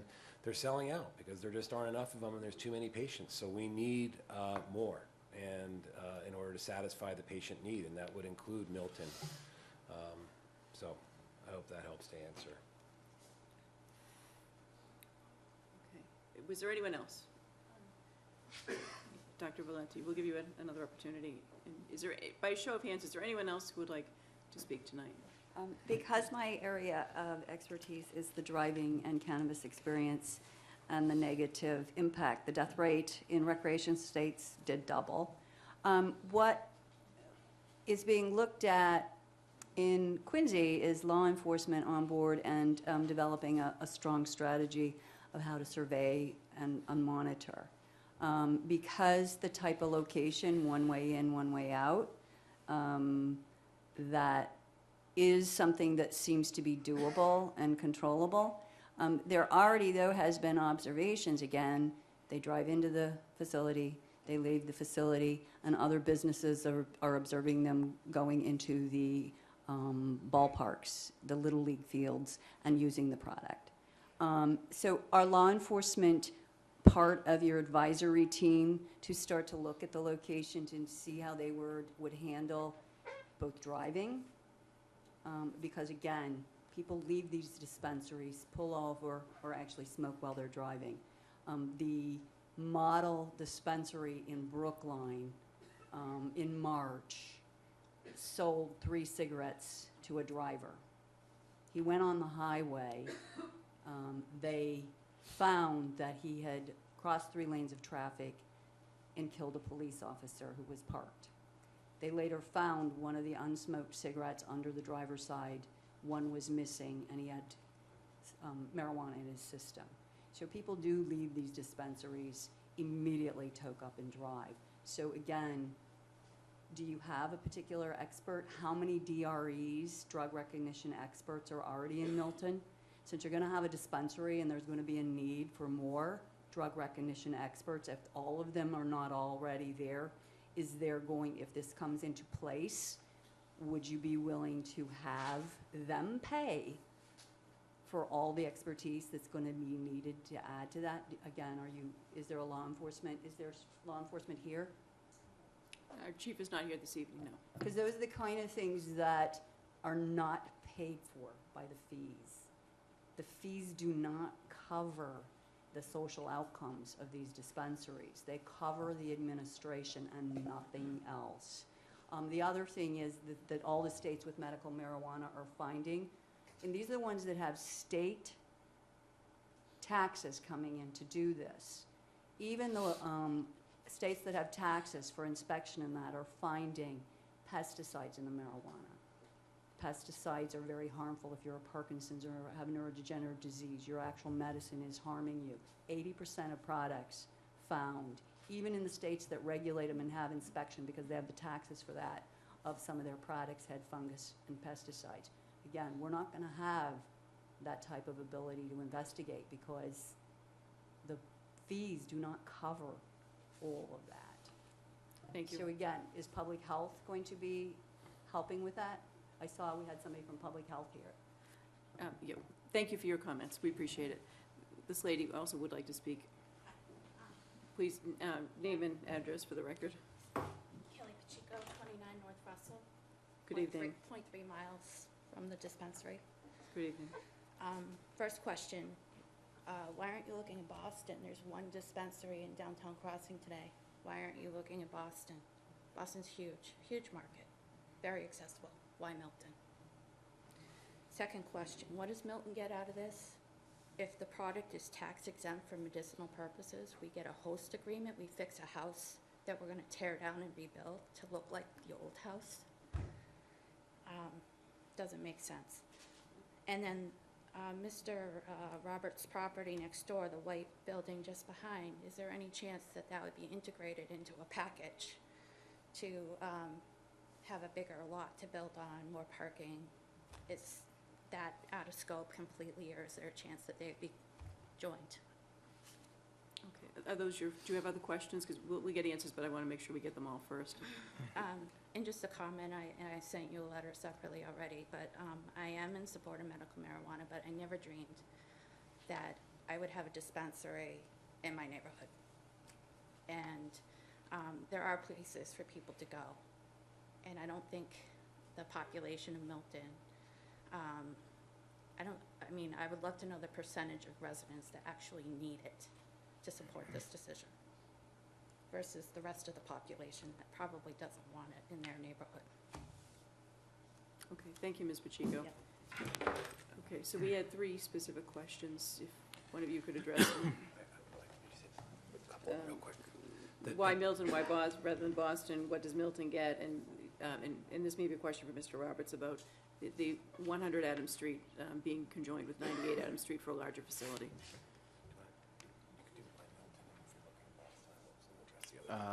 Boston currently has one open, correct? on Yeah, Milk Street? Boston has one open And about probably 5 to 8. on Milk Street. The Boston City Council, our office worked on getting one of these approvals, approved one in East Boston, they've approved one in Alston Brighton. We don't know if any of those additional ones are open. Also, Boston has a half-mile setback between any dispensary, so our Alston Brighton one has a conditional use or a special permit that we've done, not this group, but another group of mine. So Boston is absolutely a sought-after jurisdiction. It's a great opportunity to help patients. There's as many hurdles as there are here. Milton, we believe and still believe, is a good opportunity to help sick people, and that's why Milton. We thought that we could do the community a service by rehabbing the building and inconspicuously helping sick people. We met with various town officials before coming before you all to try to lay the foundation to make that happen, and we're going to keep doing it, and we're going to do it transparently. And if we get told that we're not going to get approved and we can't move forward, then we won't. But we still believe that Milton is a good place with good patient access, with a nearby T-stop, and there's a lot of cars already. We're not creating traffic where there is none. There's already patient access on that street. Did you have something else that you wanted to add, Julie? No, I mean, I hear that but so few people in Milton who need the medical marijuana, and it's just simply not true. There's many people who need it, and like Valerio said earlier, those people usually don't come out and support. We had a few today. That's great. There's many more. Obviously, it's a disproportionate number versus the people who don't want it or don't need it, and for that reason don't care for it in their town. But that doesn't mean that there's no one in Milton who needs the use of medical marijuana. In fact, it's probably a much bigger number than you would think, and there's such a stigma to it, as unfortunately we learned today that people might not even want to talk about it, that they had the need for it, and that's why it's prescription, and that's why I said from the beginning, this small building gives us that opportunity to be focused on patients. We're not going to be a volume sales outlet. It can never happen. It's too small. It's physically impossible. And that's actually what brought us to Milton, was this location that I enjoy building houses. I think it would be a nice building to rehab. And if we can also have a place that serves people who could really use this medicine, then I think it's all the better that way. Are you aware of any public records requirements of the DPH or some other agency that might have statistics on numbers of patients that use medical marijuana in the Commonwealth, even if you don't have it town by town? Yeah, right now there's about 37,000 patients in the Commonwealth. They're adding somewhere between 1,500 and 2,100 patients a month in the Commonwealth. We expect about 2% of the total population of the Commonwealth to be medical marijuana patients at full programs. So there's 6.8, 6.9 million people. About 130,000 people will be patients in the Commonwealth at full program requirements. So if you go to the Department of Public Health medical marijuana website, just Google that at the bottom right of the homepage for that portion of the program at the Department of Public Health website. There's a dashboard of all the statistics about how much cannabis is sold, how many patients there are, how many patients they're adding. They do it month by month by month. So that's where, when we come up with future information to the extent that it's appropriate to answer any questions from the public about our business plan, we'll be getting a lot of it from there. Okay, Ms. Pacheco's other questions were about benefits to the town aside from a host agreement, and also the question of 100 Adams Street, and I don't know if Mr. Roberts... I could hit the benefits real quick, and then I'm not going to speak for Mr. Roberts. I can chime in on the benefits as well. A pledge we made in Deerfield was that we'd always be cost neutral for the town, and we'd be making the same pledge here. If you find it necessary that you need police officer training for impaired driving, that's something we would pay for. That's what the pledge we made in Deerfield, and it's something I'd be happy to do here as well. And we've done this in other towns, and emergency services and police have gone out and looked at the other dispensaries, and they've actually spoken with the other town leadership to figure out, has there been an increase in services? Have there been a bunch of more calls for ambulances to the dispensaries? And town after town after town, the answer is no. There simply hasn't been. But to the extent that the host community, the lucrative host community agreement doesn't cover the expenses, we will pledge to make sure that we do cover them.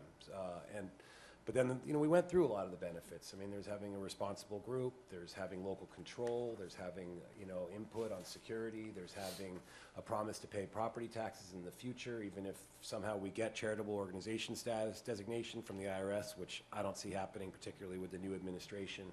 But there's significant benefits to the town. I think control is one of them. And, we've worked closely, all our groups, with local law enforcement, and we'll continue to do that. There was one other question about pesticides and the harm. So in Massachusetts, any pesticides that are used have to be organic, actually organic, certified organic pesticides.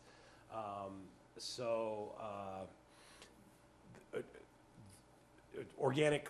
So there's no issue with pesticides hurting patients.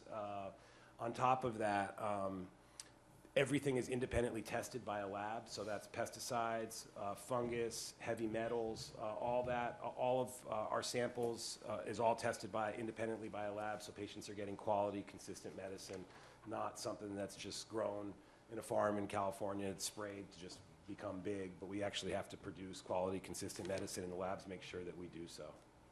So I hope that helps to answer that pesticide question.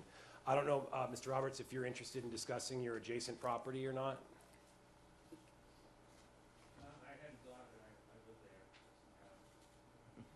Okay, Mr. Roberts stated that that's his property, that's where he lives. Is there anything in the letter of intent that addresses a combination of the two sites to create a larger property for future use, whether it's some other purpose, or you've already addressed future recreational, but anything along those lines? Is there anything in the letter of intent or? With regards to 100 Adams Yes. Street? No, nothing. Okay. All right, last call. Anyone else in the room who would like to offer a comment or any questions? I don't see any hands. Okay. Then thank you all to everyone who's here tonight to offer questions and comments. We appreciate your taking the time this evening and asking some very good questions. Yes, definitely. What is the sense of our board? It's now 10:10, so we've been here for about a little over 3 hours. Mr. Romano and his clients have indicated they're not asking for a vote tonight. They've indicated they would at least come back with a profit and loss statement if the board's inclined to look at that. What's the sense of the board and if there was anything else that was open, just going through the questions, there's been a response to them. People may or may not be satisfied with the answers, but there's at least been a response, I think, to most, if not all, of the questions. Are there any that we still have open, or that other information that you indicated that you'd like to bring back, other than the profit and loss? If so, I didn't write it down. No, I mean, to the extent that any of the statistics that I cited, people want, the actual studies, I'd be very happy to send them the full PDFs of largely peer-reviewed studies that aren't written by marijuana proponents and advocates, but by independent universities and health departments and whatnot. So that's available, and I'll certainly make it available to anybody who wants it. I don't recall anything offhand, but that was part of the reason if we wanted to come back in a few weeks. I would go through my notes, because we did take notes, and all of us would sit together and say, what else can we provide to Milton to resolve any concerns that may have been raised by the town members. Okay, so let me ask my colleagues, what is this I'm not preference? inclined to want to vote it tonight. I'd rather kind of take in what everybody said, think about what these gentlemen have said as well. I would like to see the business, some kind of a business plan. It just runs to viability of and I think that was one of the things I asked, capital-wise, are you properly funded? Because again, you don't want to see something come in and fail, So yeah, I would like to have some kind of an idea of a business plan and pro forma financials. I agree with Tom. I think that, there were a lot of good questions raised tonight, and I think that would be one that I think this board should examine prior to taking a vote. Okay, so it sounds like it's the sense of the board to defer this until, we have a meeting scheduled for December 20th. I believe we have a pretty full agenda for that night. And so we may want to put this until a January date, which are January dates. Yeah, 3 in January. January 3rd, 10th, and 31st. December 20th looks pretty full. Yeah. I'm fine with the 3rd or the 10th. Yeah. Well, let's ask the, Mr. Romano at NEPN, January 3rd or January 10th, your availability.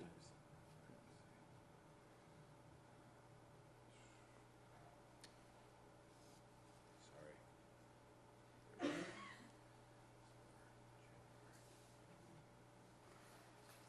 I can do the evening of January 3rd. Okay. That works for you. Yeah, that's fine. Okay, so why don't we continue this until January 3rd?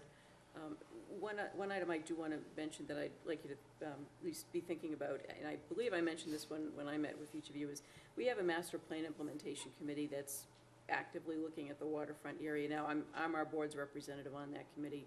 As a member of our planning board that's on the committee, and we've been exploring ways to increase access to the waterfront and attract more pedestrian traffic, more use of the facility.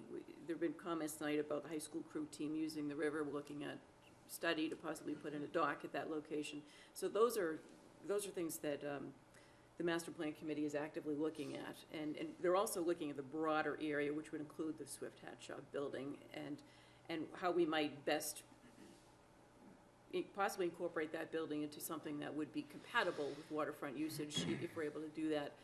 There've been a lot of suggestions for that building, including things like public restrooms, greeting center, welcome center of the town, restaurant, coffee shop. So there've been a lot of uses for that building discussed in recent months, and a question, or at least a concern that I would have is this proposal and how consistent it may be with what we're trying to do with the greater waterfront area.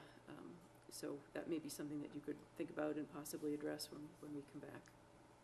Would there be somebody, Madam Chair, that we could have a further meeting with to get, some more feedback or information as to kind of what they're looking for? Or, it's to the extent that we can, it would be sort of tough for us to get, have input into the master plan for your waterfront area. I do know, in Alston Brighton, where we cited one and got a conditional use permit, we actually had the local businesses upset with us because we were too far out of their business area. There was another group who was closer that the local businesses liked more than the group that actually wound up prevailing in front of the Boston City Council. And they liked that group better because they were actually closer to all the local businesses. So it was seen as a draw for business and for new just new people to come in and buy sandwiches and spend money. And that was Austin, Brighton, Boston. I don't know if that fits in exactly with what the thought is with the redevelopment, but that certainly has been something that's been expressed to me in other host communities. Is there some other homework I can do to come up with a more cogent sort of response to you Well, the before planning 3rd? board and the master plan committee had meetings this month, and we can take it up. We could possibly provide you a copy of the relevant sections from the master plan, but we can give you an update on where those meetings are at this month. Okay. Anything else from the board? None. Okay, well, thank you very much, and thank you everyone for your participation and your very thoughtful comments tonight. Thank We you. appreciate it. Thank you, Madam Chair and members of the board. Thank you. Okay. Prior to this item, we covered the town administrator's report. I do not have a report tonight for the chair's report. Does anyone have a report tonight? I don't either, Madam Chair. Okay, we did not have a citizen speak tonight. Any response to a prior citizen speak? None? Nope. Future agenda items? The only request I got from capital planning was if we could get discussion on the policy statement, the capital planning committee, and start thinking about the bylaw amendment. Only because the capital committee wants some direction in terms of, right in the height of their season right now, trying to, determine, and it would be nice to, So the policy. we're acting on policies that really aren't in place yet. So they would really prefer to have policies adopted if we could. Okay, so we should put the policy on for a future. For a future agenda Either item, yeah. December or early January. Okay, and I think that was one, Tom, that you were kind of taking the lead on, since Yeah. you're our capital committee person. The issue on the article, was that the second Yeah, one? I don't, yeah, and the article, I mean, I think the only real way it affects us is, in terms of what we're doing, is the 25,000 as opposed to the 10,000. I mean, there are other changes that have to happen, I think, to that article. Okay, so to make consistent with new town administrator. we will have town meeting articles on the agenda for the 20th, Yeah, so that would okay. probably be the time to take it up. All right. Okay, if no other future agenda items, we have no executive session tonight. Do we have a motion to adjourn? So moved. Second. All in favor? Aye. Aye. We are now adjourned.